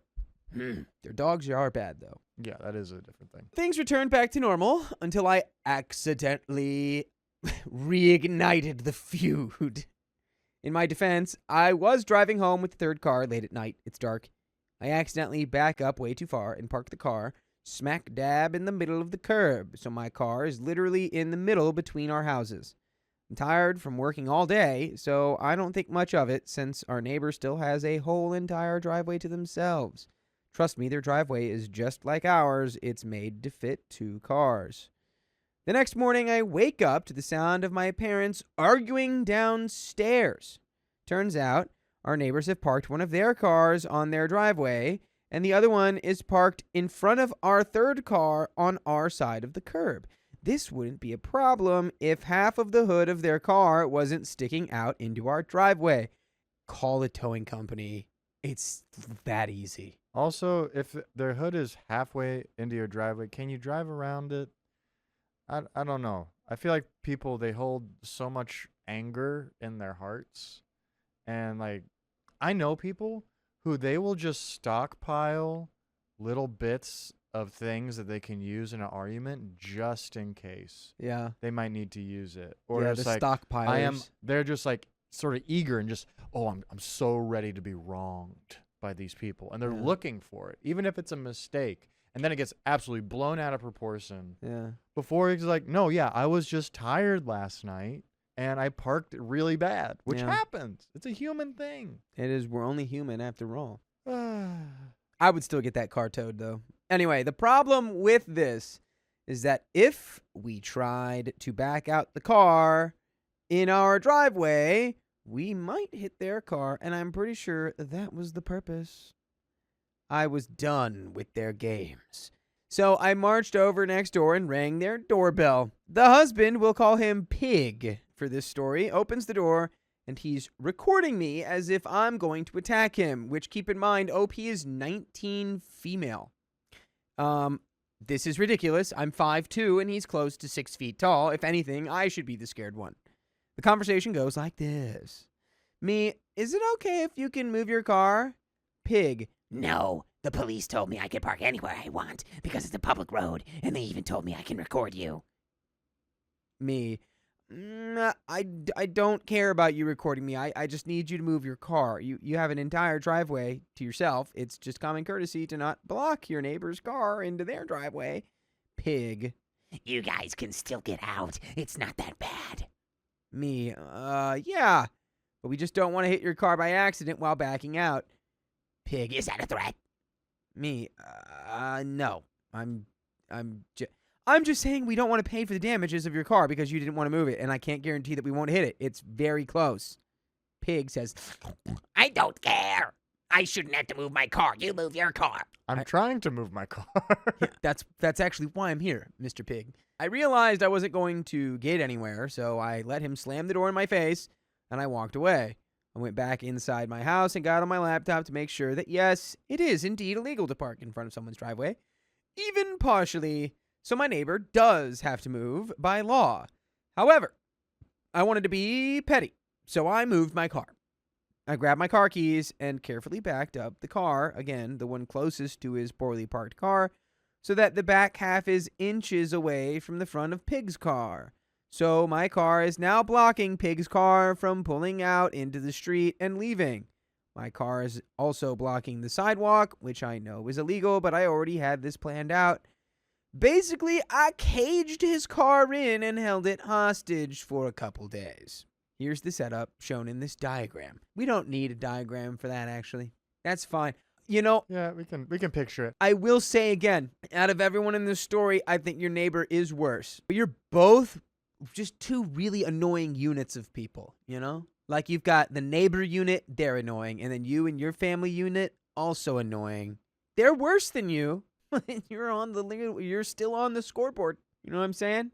Yeah, and like look, like what I say earlier. This guy's just looking for any reason. Like I'm just trying to move my car. Is that a threat? Yeah. Is that a threat? So, either Pig or Lying Sally would have to come and apologize to make me move the car, which I knew was very unlikely, or, sure enough, as I predicted, Piggy called the cops a few days later and reported me. His face was so smug as the officer told me that I can't legally box in someone's car like that and block the sidewalk with my vehicle. I told the officer that I understand and I'll move my car, but I immediately pointed out that it's illegal to partially block the entrance point to someone's driveway as well, and that Pig's car is crossing that line by over 2 feet. The smile on Pig's face vanishes, and his face turns red while the officer tells him that he's going to have to move his car as well. So I back up my car, and I'm grinning like a cat who's caught its prey, while Pig has to move his car into the driveway. All right, the smile on Pig's face vanishes, and his face turns red while the officer tells him that he's going to have to move his car as well. So I back up my car, and I'm grinning like a cat who's caught its prey, while Pig has to move his car into the driveway. I also made sure to move our third car back into its rightful spot as well. And there's an update. I hope you, it's like update. I started a new job. My neighbor is my manager. Oh, That'd be great. they're family now. Yes, we're a family here. We actually we decided to talk about it over beer, and like we really hit it off, and one thing led to another, and we're getting married in a month. It's the story as old as time. Story as old as time. Oof. Update. Our neighbors were having another one of their super crazy pool parties, and it was driving everyone in the neighborhood crazy. See, this is what I'm talking about. That sounds lame. You're like, they were having a super cool pool party, and everyone in the neighborhood hates them? Like, are you sure? Are you sure it's everyone? Because this sounds like a pretty raucous pool party. Raucous. Okay. The police couldn't do much because we would make a noise complaint and the police would show up to give them a warning. Things would get quiet for maybe 30 minutes, but then the partying would start again. Over time, some neighbors began to give up, and eventually some even moved away. Like, moved away from the party or moved away from the neighborhood? Because that's like... Just like, this person has such a problem with their neighbor that they're like, oh yeah. And then the people who are just moving away, they've got to be moving because they just can't stand these pool party people. If you had asked the neighbors, like, oh yeah, I took a job in like Minneapolis. I'm moving for a new job. Yeah, no, I'm But like, moving. no, it's like these neighbors are ruining the community. Yeah, no, Phil down the street, he's got a big salary rate increase. He's moving to Nova Scotia. It has nothing to do with the pool people. To get away from the people with a pool. Oh, my God. And dogs. Yeah. Over time, yeah, okay. This was especially upsetting for my mom when one of her friends who lived on the other side of our neighbor moved away due to our horrible neighbor. My mom had finally had enough. Once the party finally seemed to wind down at around midnight and guests started leaving, my mom marched straight up to the female owner of the house, Lion Sally, and warned her that we will start calling the cops on them more often if they don't stop. Of course, Lying Sally and her party guests laugh and start taunting my mom, which led to an ugly screaming match. I'm not gonna lie, I'm supporting Lion Sally right now. Yeah. Also, screaming match, I don't know. Just giving trashy. And yeah, it takes 2 to tango in the screaming match, dude. Yeah. Your mom could have just been like, Calling the cops. I've said what I've said. Yeah. I'm walking away. Yeah, the noise ordinance stuff, if you're calling cops for a noise complaint in the middle of a sunny Saturday for a pool party, at some point they're going to say, stop calling us because it's a waste of time. Now, if they're blaring air horns directly at your house at midnight, different story. They're harassing you. Okay, luckily, I had the common sense to record all this just in case, and thank God I did. At some point during the fight, Lion Sally screams at my mom, I'm going to effing beat the crap out of you. One of our neighbors called the cops, which I don't blame him for doing so. I was getting worried for my mom since Lion Sally kept threatening to mess her up. The cops came and everything got peacefully resolved. It wasn't until the next morning I reviewed the video and remembered that you can file a restraining order against somebody for threats of harm. Now here's the thing. I knew that filing a restraining order against someone can cause that person to maybe lose their job or make it very difficult for that person to find a future job.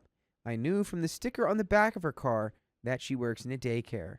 If I were a nicer person, I could have let it go.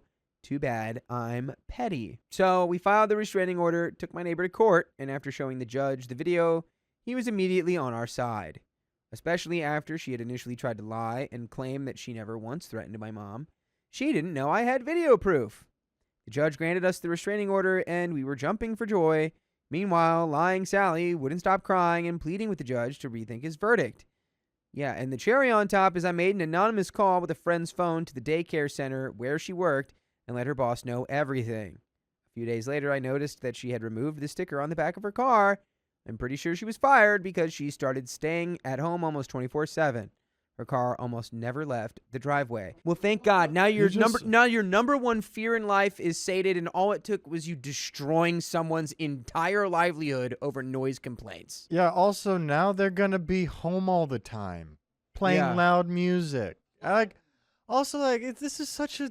didn't need to be this big. Yeah, honestly, I know that there's plenty of information detailing why they're like annoying bad neighbors. Y'all are worse. What you did was worse. I would have been way on your side if you did this, however. Okay, let's see it. You take that footage. Okay. And you go knock, knock, knock. And you say, "Hey, Lion Sally, how you doing? I just want to let you know, if you don't cut the antics and start playing ball with us a little bit here, I'm going to take this footage of you threatening my mom, and I'm going to get a restraining order. I think we both know that might impact your employability. So before I do that, let's all play nice with each other from now on. And then if they cross the line again, sure, whatever, go scorched earth. And by the way, every single one of you can listen to full episodes with stories just like this on your favorite podcast platform like iHeartRadio. And do you really need any other podcast platform besides that one? Just search OK Storytime wherever you listen to podcasts, and you'll find us there. We have a little bit more story here. Let's finish it. Also, the best part, the crazy loud parties finally stopped. It's been radio silent for a whole month. You can bet that during Christmas, our closest neighbors dropped off a lot of cookie tins and chocolates as thanks. Somebody asked how the judge was able to see the video when phones aren't allowed on in the courtroom. This is true, and I'll explain. So, we were told to have our phones turned completely off, but once the hearing started and lying Sally straight up lied to the judge, saying, "I never threatened her," I told the judge I have video proof. The judge allowed me to show the video on this Elmo projector thing, and the whole courtroom got to watch the video. That was the nail in lying Sally's coffin.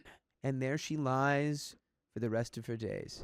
My neighbor thought he could scam us, so we shut him down legally. That's boring. Should have done it illegally. I live in a medium-sized building with 40 apartments. Nearly all of the apartments are privately owned, so we own and run the building together. I'm on the house board. We make major decisions and get crap done as volunteers, but have a service company to manage the day-to-day for us. By the way, this comes from user Grace of the North. And if you want to submit your own stories, go to the r/OK Storytime subreddit. I'm Dakota. I'm Keon. And I'm Vincent.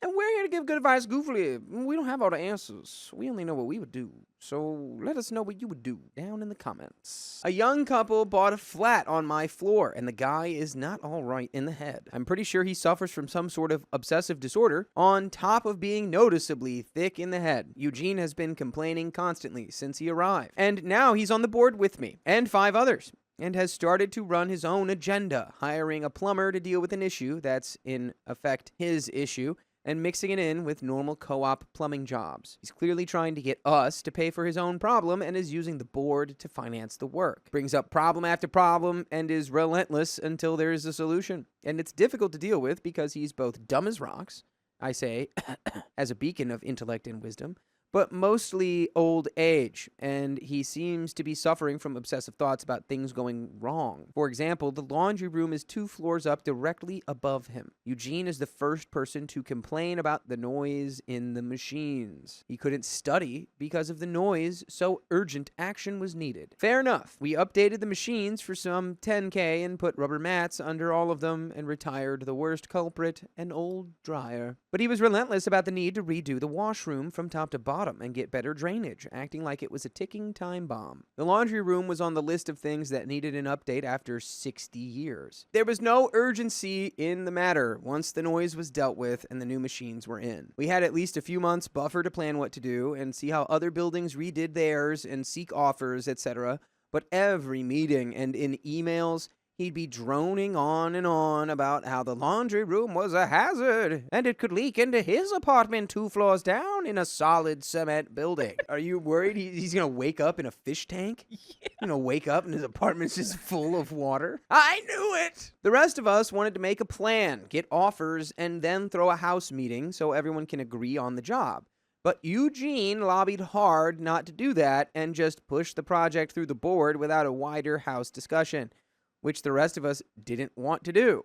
It's customary to involve everyone in common decisions. It's our building, and we believe in citizen democracy. People should have a say in how we redo the laundry room when they are the ones that pay for it. But only half use it. The rest of us have our own machines. But he didn't like that. He wanted to ram his plan through. Now he's trying to mix together his own plumbing problems with the rest of the buildings, obviously trying to get us to pay for it. The issue belongs firmly on his table, not ours. But he will not let it go. I don't know how to cope with him as he repeats the same thing for the 10th time or doesn't understand the most basic things like the role of the board and its members. How did he get on the board? Did he just walk in? Did he get it by buying the place? He's just like, it comes with age. Who I'm le- old. Let me do whatever I want. Did he get grandfathered in? I got one.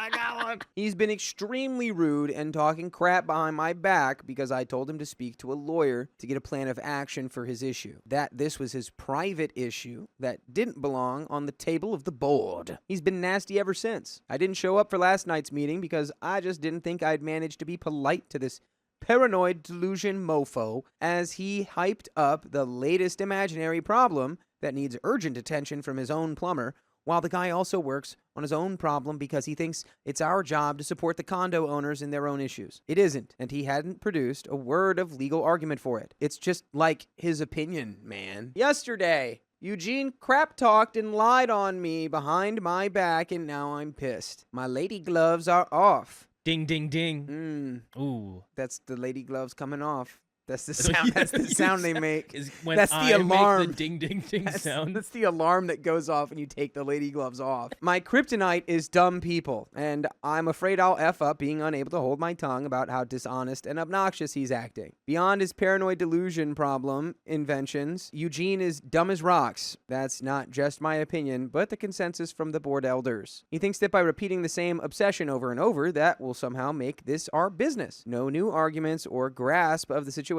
just droning on and on about the urgency of A, B, and C when it's simply things that are on a maintenance list approved at the annual general meeting and should be done according to good governance and transparency. He's always claiming some imaginary urgency to push the rules aside and push his guy for the job. Oh, he's fully just trying to hook up his dude at that point. If he's got his own guy and he's like, use this guy, that's his friend. He's giving his friend work. His friend's getting kickbacks. It could be, it could be his friend. It could be his son, grandson. Who knows? Yeah, but that's 100% what that is.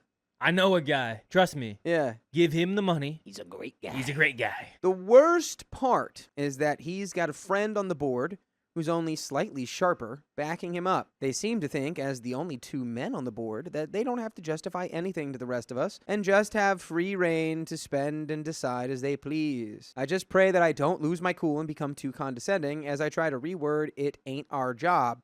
Show me in the rules where it is our job in 8 different ways, while he drones on about how it's our job to support the inhabitants. That's his logic. We should support him and make his problems our problems because he lives there. And when we tell him the system doesn't work like that, he'll just repeat it. Now I'm invested in humbling this mofo. We, La Resistance, have a plan of action. I don't want to give too much away, but we'll update as it pans out in slow motion. We're about to venture on a multi-pronged bureaucratic attack. Our guy is about to get lawyered. Here comes the update. I just got back from a 3-hour house board meeting where I played the bad cop. I doubt Denzel could have out-bad cop me in training day. I went from being a bureaucratic roadblock into full-blown witch mode. Yesterday, the forewoman of the house board and I met both a heating system specialist and a lawyer specializing in co-op issues. First, the heating system expert. As I had suspected, Eugene had bundled together 3 different problems with the building's 3 different pipe systems, running water, heating system, snowmelt system, and had hired a plumber to tackle all 3 issues together, despite the heating system belonging squarely on its own table and requiring a different kind of expertise. Bedroom, too hot. Dang, your bureaucratic mind turned into mush for a second. You became caveman. Bedroom too hot. Bedroom too hot. Need different expert. Bedroom too hot. 3 pipes, no. 1 pipe only. Plumber, no. The fixes he had presented as urgent heating system fixes were really the snowmelt system, which nobody had reported broken. It hasn't snowed yet. But we did move on getting regular maintenance and cheap fixes. He did not agree with how we wanted to deal with the tap water problems, arguing the issue in length, probably taking 45 minutes just on that before we could move on to the next issue. He could not accept the conclusion from our meeting with the lawyer yesterday that his bedroom's heating problems were between him and his upstairs neighbor. Complex issue. He feels his bedroom is too hot, and he blames his upstairs neighbor's floor heating. He got irritated that he had not been invited to the meeting with our lawyer and could not understand that his own monetary interests made him disqualified from dealing with the issue at all, or that this was the building's lawyer, not his personal lawyer, providing him with free legal advice. He could not grasp that he should never have brought it up with the board in the first place and should have left the meeting when it was discussed. Yet he persisted. The lawyer's brief said exactly what I had told Eugene 2 years ago and twice last month. Eugene, as an owner, you need to do the preliminary work to prove fault or diagnose the problem, and take this problem up with your neighbor. It has nothing to do with the board until you can bring us documents that make it our problem. I guarantee You know what? His response is, it's my problem. It's our problem now. This guy, I will give it to Eugene. This guy's got tenacity. This guy doesn't know when to stop. He'll keep going and going until he gets what he wants. What a stupid thing to do, to be like, the heated floor of my upstairs neighbor makes my bedroom too hot. So I'm just gonna complain about it for weeks. Hey, stupid, buy a fan. What? Start there. Start with, I have a fan because my bedroom's hot. I do agree that it's like, well, you need to take that to this, and then you have to talk to your upstairs neighbor, and then prove fault, and then do this, and then do that, and then bring documents, and then it's in our arena to help you. It's like, dude, just help me. Hi, I live here. Don't we all live here together? Help me. If Eugene gets a ruling against his neighbor, then and only then can the board take up the issue if there is any legal grounds for us being liable in any way, but only following a whole lot of prep work, evidence gathering, and getting official rulings. He truly believed that the rest of us volunteers should be spending time on solving his heating issue to help the owners or inhabitants, because he really wanted us to do the work for him. Eugene just would not accept his own legally defined responsibility as an owner of his apartment. Nor could he understand that we had no authority in the matter and could possibly make the board and ourselves personally liable for intervening in a possible legal issue between 2 neighbors. Mind you, he hasn't even spoken to the upstairs neighbor to try to solve the issue amicably. Eugene kept citing a gentleman, let's call him Hall Oates, who works for our building's management company, someone who is not a lawyer and does not work for Eugene, but the building. So he's been using our management company for his personal free legal advice, despite the fact that A, Hall Oates is not a lawyer, and B, Hall Oates told Eugene repeatedly that Eugene needed to do the prep work himself. But because Hall Oates is not a lawyer, he had given Eugene bad or confusing legal advice about liabilities that clashed with the lawyer's brief, thus making the whole issue that much more difficult to deal with. Eugene did not accept the lawyer's brief and kept citing Hall Oates, despite us telling him that the guy was not a lawyer and has zero authority. What is going on here? I don't know. And I don't want to live near you. And I don't want to live here. I don't want it. I don't want it anymore. At this point, if you're just gonna keep complaining, I'll be like, dude, just move out. Like, if nothing's getting fixed. And again, Waste of time and energy. How did Eugene get here? Who He's- let Eugene onto the board? He spawned in. He just walked in. He's like, I'm part of this. Did it just take one guy? He's got one friend on the board, and all it took was that one guy, and he's like, and now Eugene is a part of the decision-making process here. Where am I? He's just in a flop sweat at all times because his bedroom's 180 degrees. Eugene's just dehydrated, guy. Eugene doesn't have enough water in his body for his neurons to fire. He is a rock. Like these meetings. He's petrified. These meetings just whip pan over to Eugene. Like, it's okay, you guys are talking, then it's Eugene. Yeah, Oh my God, yeah. Eugene just actually mummified. Oh my God. They take like a little eye droplet and they like, bloop, bloop, bloop. They like just put like 3 drops of water on him and he just goes, And he's like, what year is it? Did anybody, Back in my day, we didn't have heaters. did we fix the laundry room yet? the laundry room done. Put me back in my mummified state until the laundry room is fixed. Eugene could not cite any law or clause to back up his arguments, but was strongly and in length the opinion that we should be supporting the owners of the building. Which I agree with Eugene. This organization should support the people who own property in the building. He kept arguing, complicating things, and refusing to understand the legalities until I lost it. He kept saying, I don't understand how you could say that. And I quipped that I could see that he was having a hard time understanding what several people had told him repeatedly. But his lack of understanding was not our problem. I told him I was fed up with his attempts to push work onto the rest of us and wasting our time, expecting us to do his work for him while putting ourselves financially at risk and wasting everyone's money. It was like I had slut-shamed a Virginio, him, asking us to do free work. How dare I accuse him of that? He paying into the thing too? What is this system? Burn this down. It's a Anarchy co-op. for whatever It's a- system this is. It's a co-op. Anarchy for co-op. Anarchy. It's in the name. It's in the name. Everyone should be cooperating together. Yeah, but that's the thing. Eugene isn't. He is. He's just like, why won't you help me? I'm being mummified in my bedroom every night. Help me. And they're like, well, actually, the funds for that have to be proven through the X, Y, and Z. They're basically saying, like, we would help you, but you have to do all this other stuff first. And he's just like, why can't you just do it now? Just do it now.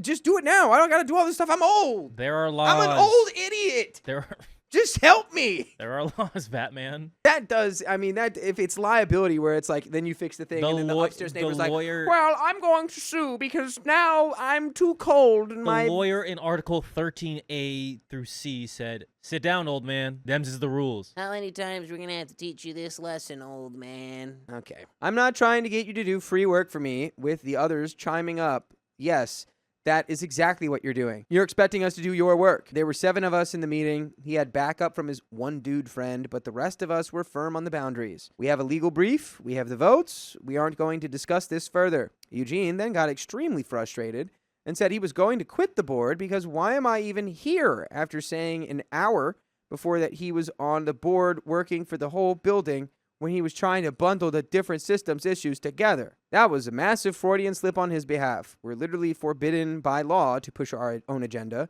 or financial interests, but here he was saying that if he couldn't do that, there was no reason for him to be on the board. Okay, dude. Eugene said he's going to hire a lawyer. I said, perfect. This is what I've told you to do 3 times already. Then he said he'd send us the bill, and I told him he could do that after he gets a ruling in his favor that makes us liable. He won't get one. He was seething. After the meeting was over, 5 of us stayed together longer because we were exhausted and needed to lick our wounds after the ordeal. I apologized for losing my cool, but was told it was warranted and understandable. I'm usually professional and won't respond to personal jabs, but this time around I decided to meet stupidity with fire. I am not his free legal service, nor will I be holding hands to facilitate a conversation between him and his upstairs neighbor. Eugene is going to have to put on his big boy pants and have that talk himself as an adult and real estate owner. And by the way, I know what's real. A real statement is that you can listen to full episodes with stories just like this one, though less bureaucratic, on your favorite podcast platforms like iHeartRadio, Spotify, or Apple Podcasts. Just search OK Storytime. And we've got some real barn burners on there. This one just makes me upset, dude. Somebody get your grandpa. Eugene needs help. Yeah. Eugene needs help. Yeah. I mean, Maybe OP did try to do the civilized way and go about it like, hey, you know what? No, we can't do that. Here's what you need to do, the process. And he just kept pushing and pushing and pushing. Where it's like, if we're really gonna have to do this the hard way, which Eugene seems like the type, yeah. Here's what I have to say about all this, okay? Whatever this system is sounds real stupid. I don't like it. I understand there's like, well, legally we can't do this and legally we can't do that. Then why do you exist? If you're a co-op board for the people who live in the co-op, but your whole mission seems to be preventing anyone in the co-op from getting anything done. That's business. Unless they go through A, B, C, D, E, F, G. I don't know. What's the point? I don't know. I would agree with Eugene. I'd be like, why am I even here if we're not able to change things to make it the way we want it to be? Why am I doing this? By the way, I also managed to let it slip during the meeting that there was frequently devil's lettuce smell in our common hallway. It comes from his apartment. He knows I know because I told him after he first moved in that we could smell his devil's lettuce and that he needed to keep his stash in the fridge. His upstairs neighbor had complained to the house board about repeated devil's lettuce smoke coming onto her balcony where her kids play. Pushes glasses up. Devil's lettuce is illegal here, and technically we could call the cops on him. But since I'm not an a-hole, I warned him about watching the smell leaking from his apartment into the hallway. I didn't even get a good looking out for that. Yeah, because you're being like... He didn't share any of it with me. Dang. Dude, whatever, man. All right, whatever. That should teach Eugene not to crap talk me behind my back. I'll crap talk him right to his face in front of other people in response. So now, poor Eugene cannot smoke devil's lettuce at home and needs to do his own work as an owner while paying his own legal bills. What a tragedy. Cry me an effing river. And we do have a comment here that's a good point. Does he not realize that heat travels up? The neighbor's floor is not making his room hot. I didn't even think about that once. Oh my god. That's so funny. And That's the only comment we got too, and I love it. Nobody in the story also realized that because they would have said, Eugene, heat rises. Your ceiling is not making your whole room too hot. Neighbors are obsessed with my cat, and I think we're slowly losing him. That also melted my brain, so we're just going to go forward. We love our cat, but since he's a rescue, he did come with a few quirks. One of these quirks is that he has to be an indoor/outdoor cat. We have tried several times to transition him into an indoor-only cat, and we have failed miserably every time. By the way, this comes from Commercial Use 18, and if you want to submit your own stories, go to the r/OKStorytime subreddit. I'm Riley. I'm Dakota. I'm Carly. And we're here to give good advice goofily and eat cookies. Your job is to also eat cookies and give comments below. If he is forced to stay inside for longer than he wants, he tolerates it. He will spray pee in the house, scratch at any and all surfaces around any door, scratch at windows, blinds, and anything else. And he will howl for hours. He will wake us up in the middle of the night and howl for hours at a time during the day, and he can get louder than a dog. We consulted with his vet, and she said that the only real solution was to get him fixed. So we did that. We cut his balls off. We got him fixed 2 months after we adopted him. So we did. We cut his balls off. And his behavior did not change. We took him back to the vet and consulted her again. She said that with his history and how old he already was, it is pretty much impossible to train these behaviors out of him. She said that the best thing to do is for his happiness and ours was to keep him fully vaccinated and to teach him routines that'll keep him safe. So we did that. He is a very territorial cat. Most of the other outdoor cats in our neighborhood are the same. So he never went far from our backyard. He usually stays either in our yard or in the small wooded area behind our yard. I can usually see him throughout the day from my back door. This made it pretty easy to establish a routine with him. Every morning I would go to the back porch and call him for breakfast. After breakfast, I would check on him for any cuts or scrapes.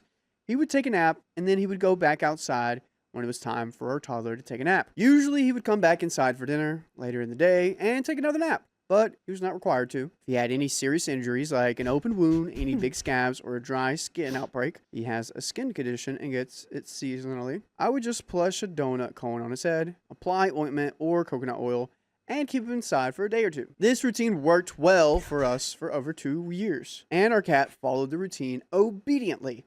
That is until Our upstairs neighbors moved in about a year ago. A mother, her son, and her daughter moved into the upstairs apartment where the affection with our cat started small at first. The son of the family would pet our cat when he saw him outside. They started going on walks together. Then they would sit together in the backyard. I did not have a problem with this and thought this was rather sweet until he started to take our cat into their apartment. I spoke to his mom about this, and she said that sometimes our cat would just follow her son up to their apartment after they went on a walk, that her son loves the cat. I told her that this was not a big deal if that happened sometimes, but please not keep him up there for too often. Our cat still needed to come downstairs for his daily checkup, and if he spent too much time inside their apartment, he would run from me and not come inside of our apartment when it was time. Do we think that these people are in the wrong here, my cat lovers? And yes, this is really live. Carly, if your cat started getting a routine with like the upstairs neighbor and the cute little family they have up there, would you get upset that he has a second life without you? Yeah, but I also would never let my cat be an outside cat. Okay, well, in this scenario, Right, he because is. you hate freedom. Next.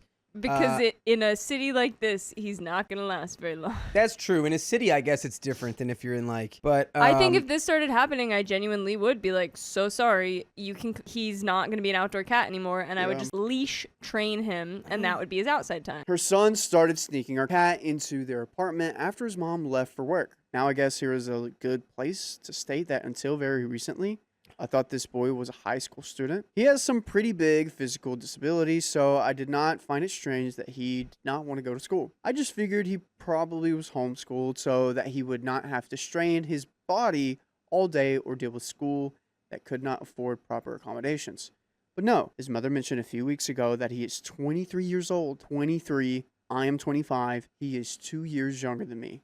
Keep that in mind. At this point, things have escalated a lot. Our cat does not come in the mornings when he is called anymore. I go days without seeing him or being able to get him to come inside. This has caused his skin outbreaks to get very severe in the spring and summer, and it makes me constantly worried about him. I am used to seeing him throughout the day every day, not once every 2 to 3 days. That is not a safe way to monitor our cat. When our cat does come inside, he sneaks into our front hallway and runs up the neighbor's front door. He tore up their door sill, scratching to be let in. Mom complained to my husband about it, and my husband offered to replace it. She said that it was fine, but that we needed to keep a better eye out for him. I spoke with her the next day and told her once again that we should replace the sill. She declined, but he should really stop being let into their apartment.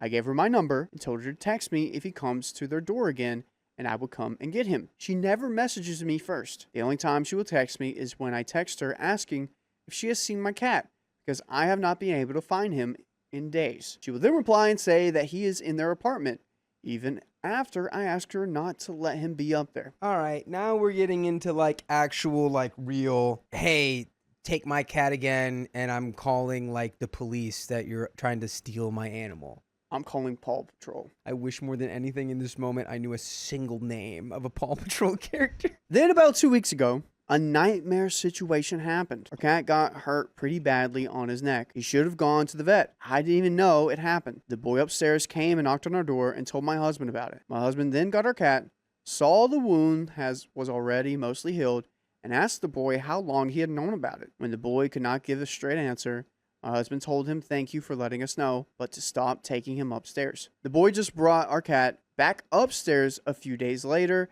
after he was all better and allowed him to go outside again. Now the mom has stated to me several times that she does not want our cat up there, but her behavior does not match what she says at all. She only ever says this when we confront her. She says she refuses to buy him a litter box, even though her son keeps asking her like that is supposed to make us feel better. She says that she does not want to get in trouble with the landlord for the cat scratching things up. Yeah, I think you should be more concerned about not wanting to get in trouble with me for stealing my cat. I'd also fully rat them out to the landlord. By the way, they have my cat half the time. 1 for call the landlord, 2 for call Paw Patrol. Yeah, no, I'm calling the police. I'm threatening I don't know what it would be as a crime, but it's like, yeah, it's like you're stealing my animal. Yeah, like if you were like a crazy lady going around the neighborhood like taking people's dogs. Like I think that would be like the just wait same until level the next of time he's in there for a couple crime. days. Yeah, what is that called? What? Like stealing people's Catnapping? animals? animal thievery. Catnapping. Catnapping, I is that don't really know. what it's called? That's what I'm making it called. Now I think this is important to know. Our cat is a terrible hunter. Like, actually gosh awful. He has digestive issues and is on a special diet. Can only hunt blue birds. We told our upstairs neighbor this and asked her to never feed him. Our cat stayed at a consistent 11 pounds up until he started going to their apartment. At his last vet appointment, our cat was 14 pounds and has gotten way bigger since. Either he has had a major breakthrough with his hunting capabilities or someone else is feeding him. Yeah, they're feeding him a bunch of nonsense, a bunch of hoo-ha. Probably McDonald's nuggets or something. Yeah. He also has a flea allergy, and his flea medicine is not effective when he is overweight. How That's- did you figure that out? What? That seems like a... That's just a medical thing. Couldn't you just put more on him? I think you got to just get better flea medicine. What's that? Yeah, it goes 3 pounds overweight and it can't do its job? Sorry, these fleas, field day for the fleas now. Yes, he is microchipped, and the neighbors know this. But I genuinely do not know what to do. The son blatantly ignores us when we confront him. The mom says one thing but never really enforces it, and the son does whatever he wants when she is at work. I am not sure if he has any mental disabilities, but this is getting to a point where it jeopardizes our cat's health and well-being. I also really miss my cat. I want to spend Christmas with him, not wondering where he is. I genuinely do not know how to get our neighbor to stop treating our cat like he is theirs. We have confronted them several times, and I do not want to be rude for fear that they might retaliate using my cat. My husband has been rude several times, and nothing has changed. Maybe I should consult a different vet and try keeping him indoors again. We have tried twice in the past and ended up miserable. But maybe we should try again. I wish we could go back to how things used to be before our neighbors moved in upstairs. Edit. Summary for the people who cannot read. Our cat followed a routine and was perfectly safe for 2 years before this family moved in. He does not want to live with them, and we are not interested in sharing ownership of our cat. He is very expensive and high maintenance, and they have already proven that they cannot take proper care of him. Also, we rescued 2 other strays that showed up on our back porch and offered to give them to the upstairs neighbor so they could have their own cat. The mom declined both kittens, and we ended up giving them to a local rescue.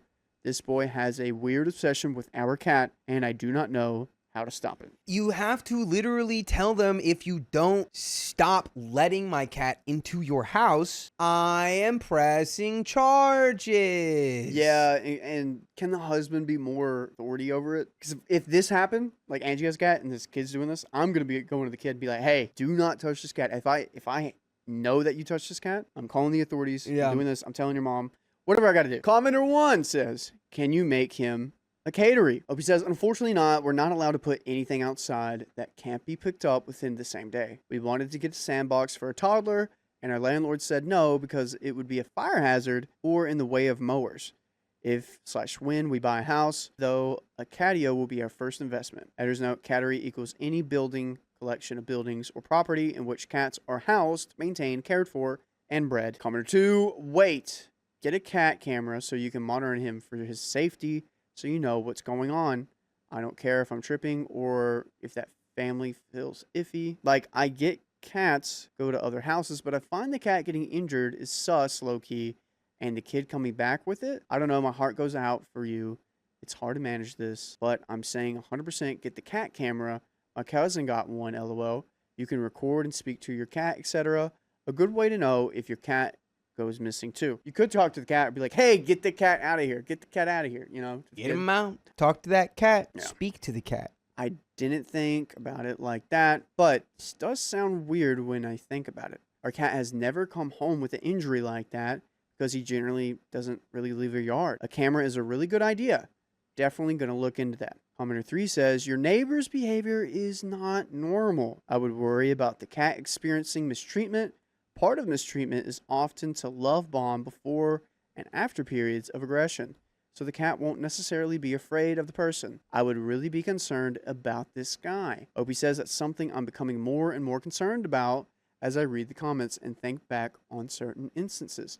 Like, I've been told he really loves being in their apartment, but I've never actually seen it for myself. Commenter 4, get an air tag for his collar to monitor where he is. When you see him at the neighbors, go get him. That's the only thing you can do aside from keeping him indoors. Opie says, we talked to his vet about an air tag, but she said it's a hazard for cats because they can get snagged, suffocate from the collar, choking them. Update, 6 days later. No way, dude. Everyone put in your last theories. The cat transcends into its 10th life, and it turns out that your neighbor has been your own cat the whole time. What? Yeah, sort of like a That's- Cloud Atlas type situation. Another Tom Hanks movie. Okay. Although I don't think Meg Ryan's in that one. Carly? I don't really have a theory. I'm just like, maybe stop letting your cat out without you. Yeah, good point. It sucks, but we could take him, like, try leash training him. Give it a shot. Yeah, or just, get like that big, elaborate, Bubble Boy style cat matrix that they can go through so they can experience outside. Or hang the, like, cool tracks along the walls or something for enrichment. Like, there's ways for your cat to have fun still. Dude, if I owned a house one day, it would be exclusively for the enjoyment of whatever cat I were to own. I had a bubble backpack for a while, but it was given to me by someone, and Kai was too big for it. Carly, did your parents, when you were at the age of 3 to 4, make you wear a backpack with a leash on it? No, You I weren't a was leash not kid? a leash kid. Were you? Were you a leash I kid? wasn't. They didn't have that when I was a kid. You definitely would have been. I don't think I would have. No, I was pretty well behaved as a youngster. Oh, yeah. My cousin Yeah. had one. Levi. We still make fun of him to this day. You were a leash kid. It's like, hey, pipe down before I go get the leash. Update 6 days later. To the people who were saying that I should just let my neighbor steal my cat, that I don't love him, or that he doesn't love me, F you. Dude, I'm pretty sure that was your neighbor. Also to the commenters that asked, yes, my cat does interact with my other neighbors.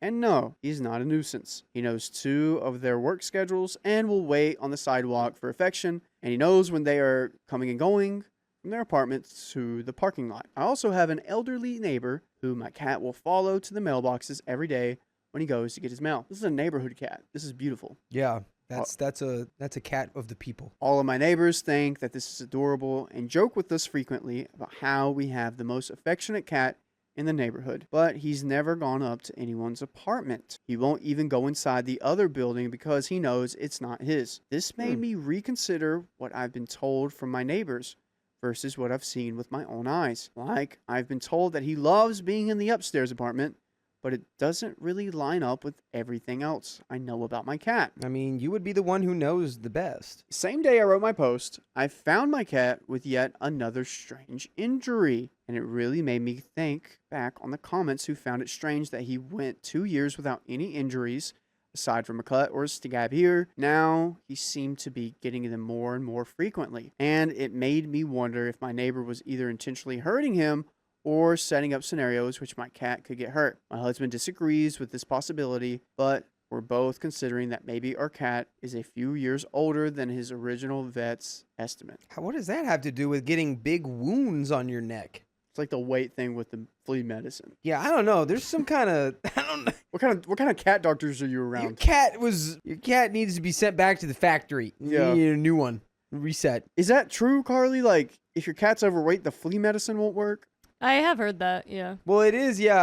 I had to give my cat flea medicine once because it had fleas, and that was a horrible revelation. And I do remember seeing that it was like your options were arranged in like the size of your cat, whether it was like a kitten or whether it was kind of like 1 to 2 years old or whether it was 5 years old. So I guess I didn't consider that was for the weight, but I guess it is for like the however big your cat is. Yeah, we had to do that with the goats when we had to worm them. Warm them? Worm them. Oh, I thought you say warm. I thought you worm 'em. did too. I I had was to like, what? warm my goats. Yeah, worm them. Yeah, you gotta worm them and then deworm them. Yeah, You put the deworm 'em. worms in, then the worms take all the bad stuff I meant and deworm. eat it, and then you take the worms out. It's really hard to tell the age of a cat once they hit adulthood. And we're told 3 years ago that he was likely between the ages of 2 and 3, but that she wouldn't be surprised if that estimate was off by 2 to 3 years. So it could have been 0 years old. Your cat glitched the matrix of the world, and it's immortal. My vet was correct. Then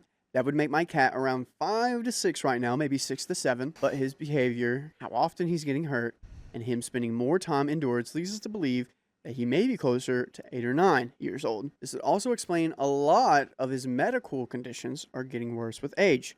So we've committed to trying once again to convert him to be an indoor cat. It's gonna be pretty hard after 9 years, dude. That doesn't feel like that's doable. That doesn't feel like it's realistic. But You can try. Maybe you can just dope it up, with some cat Zans. Kitty asks, what kind of apartment building is this? Is it one where all the units open to a landing and stairs that connect floors? That's what it sounds like. That's what Yeah, I it was feels like picturing. a Cali apartment.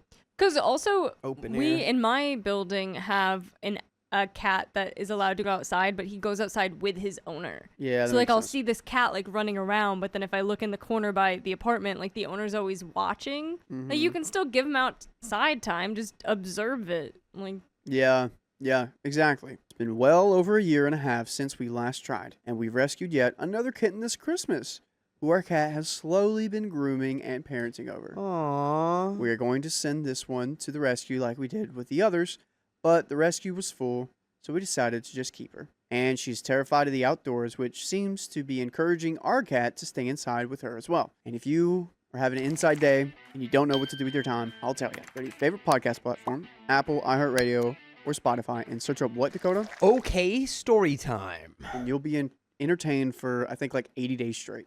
Yeah, something like that. I We're think it's probably over, past 90. I think it's over 90 for a We've while got to now. be past 90 at this point. But just in case, I bought a camera. We do have a 4-month-old puppy who has got to go out every hour and a half as he's still potty training. And this is usually when my cat escapes outside. So in case my cat escapes, I bought a motion detection camera like one commenter suggested.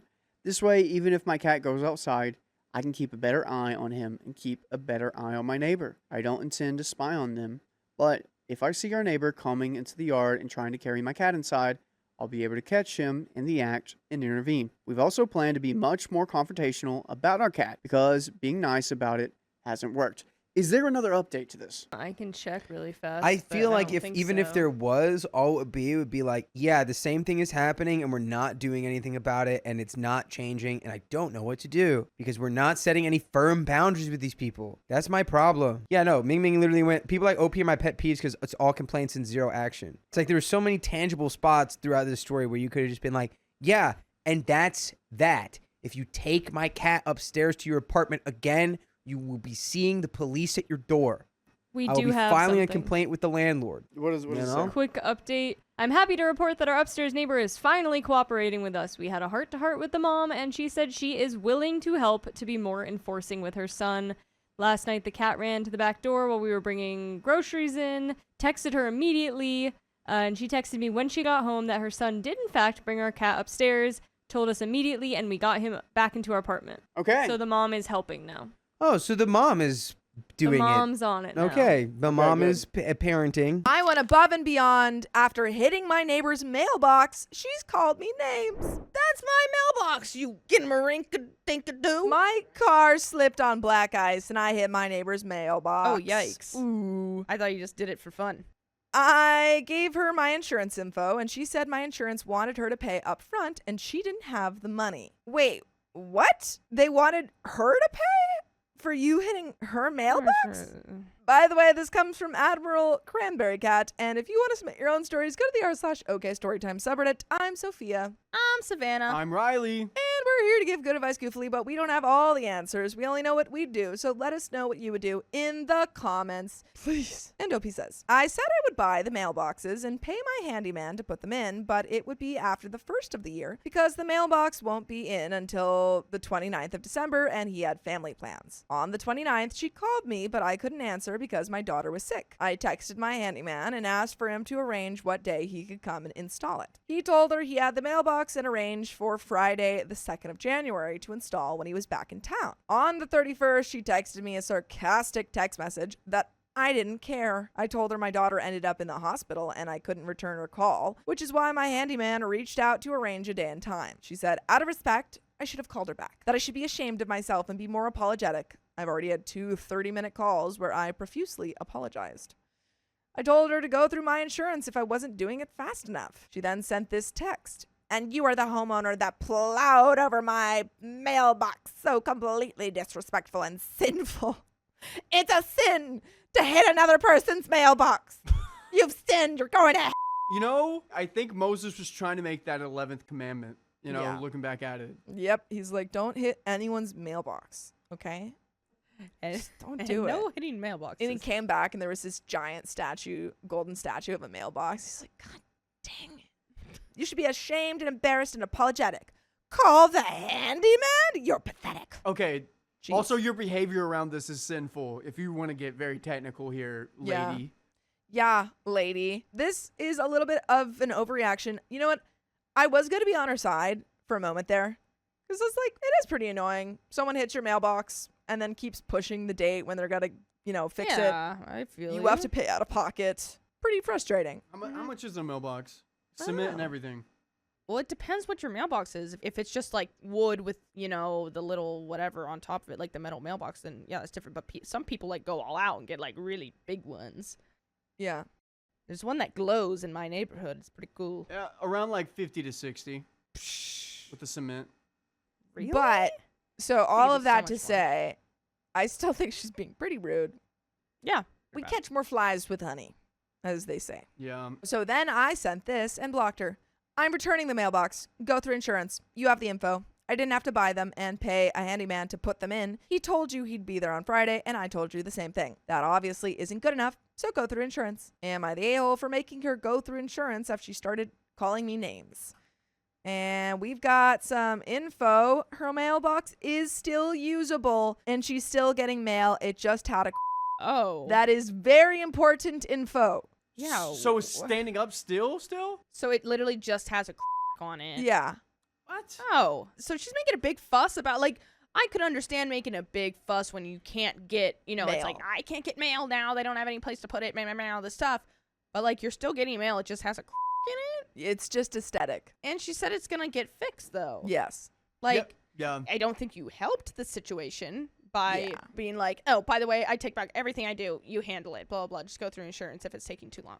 Like, I feel like, she said all that rude stuff that day, but then in 2 more days, she would have had it done, and then you could have just forget about it. But Yeah. instead, you chose to do that. So I guess, whatever. To each their own. She picked the mailbox and it would arrive on the 29th. She knew that, but wanted that specific mailbox. I sent the handyman over to fix her leaky sink as an I'm sorry. So now Opie's doing like other stuff. Wow. I've also dropped off treats and homemade bread as an I'm sorry. I've answered all her calls except the 29th call. I use that iPhone feature where you can text and the phone will tell the person calling why you can't answer. I said, my daughter is sick. Handyman will reach out to schedule. He reached out and scheduled for the 2nd. She texted on the 31st that I should have called her personally and that I should be ashamed. Told her my daughter ended up in the hospital with RSV and I thought it was resolved because she had a date that the handyman was coming. She texted back, okay, you're pathetic. Wow. You're pathetic? Yeah. Because my daughter has RSV? Like, Yep. that's serious. It's Wow. not like she could literally be gone. Like, I'm just blocking this lady. yeah, I'd be like, okay, whatever. Bye. She kept going on with, I was sinful. I told her to go through insurance. And one more edit. I'm a woman with absolutely no tools. I pay the handyman to fix things. If I knew how to do it, I would have done it. But I've learned I make way more working my job and paying someone to do it right the first time more cost effective. Opie, you do have tools. You're living beside one. A child. Ooh. Oh. A child. Close. Sophie's like, no. I mean, a child could be a tool if you have work for them. Exactly. Mm. Update. We are pro child labor around here. Oh no. Someone advised that I contact my insurance company to see if she made a claim. She did weeks ago and said she'd be turning in receipts. My handyman reached out and asked if he could buy the mailbox from me since it was a nice one, instead of me having to return it. I gave it to him for the inconvenience of his schedule being canceled. While we were talking, he said she had requested copy of receipts even though I was paying him directly. Also, I already had a claim open because there was damage to my car, so the deductible has to be paid anyway. This will not cost me extra, and I have accident forgiveness and one less neighbor I have to wave to. By the way, I hope you wave to us and listen to full episodes of stories just like this. If you go to Spotify, Apple Podcasts, or iHeartRadio, just search a bouquet Storytime. But there is a little bit left to this story. Any final thoughts? This girl's a bee. Yeah, she nasty. Why is she so nasty? Yeah, Opie's for, like- trying to fix this. And obviously, it's not like she meant to. Like, she acts No. like she's like, she slid on purposely- black ice. yeah, she purposely ran right into it. and just merely cracked it. Didn't even do the whole thing. How dare she? Couldn't You even should- finish Can't the even job. can't even finish the job. Ugh. You And then you have someone else finish it for you. Pathetic. But there is like- an edit. Okay. Thanks for replying, everyone. I understand that it would probably be less hassle to just have my handyman fix it, but I won't be doing that. It probably does make me a little bit of an a-hole, and I accept that. Name calling is where I draw the line. I pay for insurance. I already made a claim, so her adding on to that doesn't change my rates. I am sorry I hit her mailbox, and I fulfilled my obligation by giving her my insurance. She doesn't have access to me anytime she wants another apology, and she certainly doesn't get to call me names. And that's true. This is What? perfect for her. She has someone to bully because they hit their mailbox. She doesn't want you to fix it, OP. She No. needs something to complain about. That's all she wanted. Yeah. Those types of people are so insane. Like, why? Why cause drama for what? Because you're unhappy? Why She's make just me unhappy? bored. She's just in that house and it's cold and she's like bored. She's probably old. So Yeah. lame. neighbors told me to handle the sewage problem myself, so I did. A stinky. The area we live in has changed drastically in the last decade or so. Almost all of the houses of our neighbors have been torn down and replaced with constructed apartment buildings.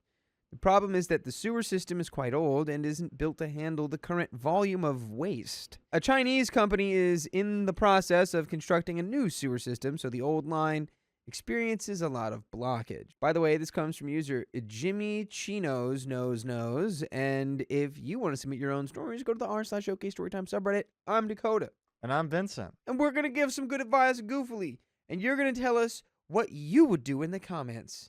And OP says, in our home, we have a septic tank. We use the sewer system only as a drain for rainwater. The compound is about halfway up a hill. The upper boundary has a live fence, but the lower side next to the road has a wall. This essentially means that when it rains, water from up the hill can flow into our compound, but has no outlet. The dirt road on the other side of the wall is also poorly built and pools a lot of water next to our wall. So to get rid of rainwater, there's an underground connection from the lowest point in our compound to the sewer line, which runs parallel to the wall on the other side of the road. It's not the most ideal setup, but it has worked for decades. Anyway, the new buildings have overtaxed the existing system. When there's a blockage, the backflow ends up in our yard, since it's the lowest exit. I'm so sorry. That's tough. And that's what happens when we build without planning. That's why we need engineers. It's a growing field. Engineers, they think for the future, They do. so we don't have to. There are about 5 apartment buildings upstream of our connection, each with over 30 units, so the backflow is usually pretty heavy. Most of the times we react quickly and remove the blockage, but it's really a pain in the butt. To add on to this, the caretakers for the 5 apartment buildings don't do anything to help me. So, last week, the Chinese construction company cut into the existing line. However, they just filled the hole of the breach with dirt and carried on without telling anyone. What? I wonder if there's any legal precedent for that. I mean, I'm sure, I don't know where they are, but yeah, it makes sense that that's not something you can just do and go, oops, fill it up with dirt and call it a day. Yeah, I'm pretty sure companies can't just mess up the infrastructure of a neighborhood and just get off with it scot-free or just fill it with dirt. So you might have some grounds for something. I hope OP figures out how to fight back here. I came home to a stinky flooded compound with pieces of crap floating by. I call my usual guys, but they aren't around. Crazy that you have usual guys for a problem like that. When the crap starts floating, I call my guys. Yeah, no, my backyard's a sewer again. Can you guys help? Yeah, my backyard sewer guys, yeah. Oh my gosh, you need help? There's so much crap in your backyard. Oh no, I got a guy. Yeah, no, my guys. I got my crap guy. He's on his way. I Yeah. already shot him a good old Facebook message. Yeah, I got him. I got my guys on it. Don't worry. So, I decided it's not time for the upstream caretakers to help out. I find 3 of the 5 chilling. They will be I am me, and they are C1, C2, C3. I say, hey guys, the sewer line's blocked. I need a hand. C1 says, why are you always bothering us with this? It's your problem. I say, it's our problem. We all use this line. You need to contribute to its maintenance. C2, we've moved to the new Chinese system. My building doesn't use the old one anymore, which is a lie. The Chinese construction was being done in stages and it was nowhere near our street. I say, guys, we're all moving to the new line when it gets here. Just help me out until we can switch.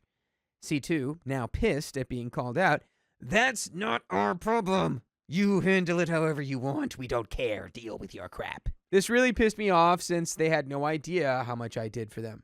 You want me to deal with this crap however I want? Okay, sure thing. First, I found the location where the blockage was. Luckily, the crew were still there and they were super chill in helping me unblock it, although I had to buy new pipe to repair the section they had broken, and also bought them some tea, if you know what I mean. Corruption. Ding dong. But I didn't stop there. Motivated by the caretaker's arrogance, I asked some of the guys to help me out the following day. Basically, what we did was we removed the connection between our compound and the sewer line. Instead, we leveled the depression in the road right outside our wall to allow rainwater to flow freely down slope when we removed a brick from the bottom of the wall to give rainwater an exit from our compound. All I had to do now was wait. So you've created a back door, so to speak. Yeah, this sounds like a fanfic / rage bait thing for a civil engineer or a plumber. Like, I feel like a plumber would be like, oh, I'm so locked into this right now. He removed a brick. They leveled out the depression. That's going to piss him off so much. Oh, he's setting up. He's building up the mudslide. The mud pie mudslide. Well, He's about to get sent straight into those apartment complexes. oh, yeah. And, like, water, like, erosion. Growing up on a farm, it's just like, I planned out this is going to erode right into their new fancy apartments. Ooh, yeah. Ooh, you're going to make mud pies in my compound? I don't think so, buddy. Yesterday afternoon, the crew working on the Chinese construction caused another blockage on the old line. Again, they didn't tell anyone. They only covered it up with dirt and rocks, just like before. By dusk, the 5 apartment buildings started feeling the blockage. The people living on the ground floors, some of them my friends, start to complain. Apartments are getting flooded. Sink drains are not working. Toilets are not flushing well. Showers smell of crap and are flooded with gray water. This evening, almost all the ground floor residents in the 2 closest apartment buildings are moving out. The stench in the houses is unbearable. I just laugh as I help my friends move. The caretakers are too ashamed to ask me for help. They have no idea where the blockage could be, since they never had to fix one before. And I'm not about to tell anyone. And we do have an update. I really hope OP has just become king of all of these apartment buildings. I also like that, but they're not asking me for help. Like, OP has all the answers. Like, oh, I can fix this. Yeah. With enough dynamite. He's a piper. He's a piper. He's the Pied Piper. one may say he's a pipe slinger. Now, Your Honor, that's neither here nor there. However, it is what I've heard. So, just an update. Everyone calm down. The caretakers moved pretty quick. Turns out they're not bad at their jobs. They just needed some motivation. All 5 of them managed to fix the blockage together by the afternoon, although by then a 3rd apartment building had begun experiencing some difficulty. A couple more people moved out, but I think it's mostly due to the smell lingering around the buildings. As I'm writing this, I've just come from looking in on the damage. The caretakers are still cleaning houses, and they will cost a pretty penny to fix up. I doubt they will be habitable for the next couple of months or so. And by the way, you can spend the next couple of months, maybe even 3 or 4 of them, listening to full episodes of stories just like this on your favorite podcast platform, iHeartRadio, etc. Wherever you listen to your favorite podcast, just search OK Storytime and listen to us there. And we are coming up on the end of this story. Don't take anyone's crap.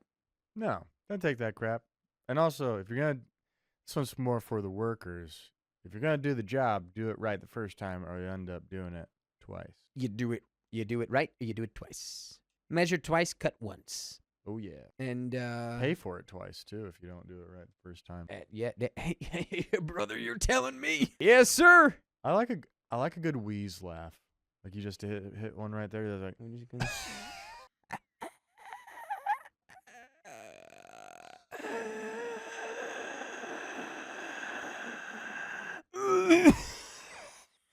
Okay. Sorry. That's my favorite kind of like old person cough. That's the way my dad laughs. If you get him going, he'll just like kind of curl up. Be like, And but that's how you know you got him good. That's how you know you got him good. So the 3 caretakers whose buildings have been affected are pretty cross with me. There have been some threats about reporting me to the owners of the buildings, but I'm not too worried about that. I'm sure the owners will just be wondering why they're suddenly spending a lot of money on repairs. But they're friends of the family, people I've known ever since I was a kid when this community was still small, so I'm sure they won't be a problem. The drainage system we built a few days ago is yet to be tested by rain, so fingers crossed. In any case, I won't be moving back to the previous system. Some of the comments have prompted me to do some research, and I realized that diverting stormwater into the sewer line is a terrible thing to do, so I'm not doing that again. And that is the end of that story, and I didn't know that either, and now I do. Okay, that's the end of that story and the end of this episode. So if you love us, make sure to subscribe. We love you. And see you tomorrow.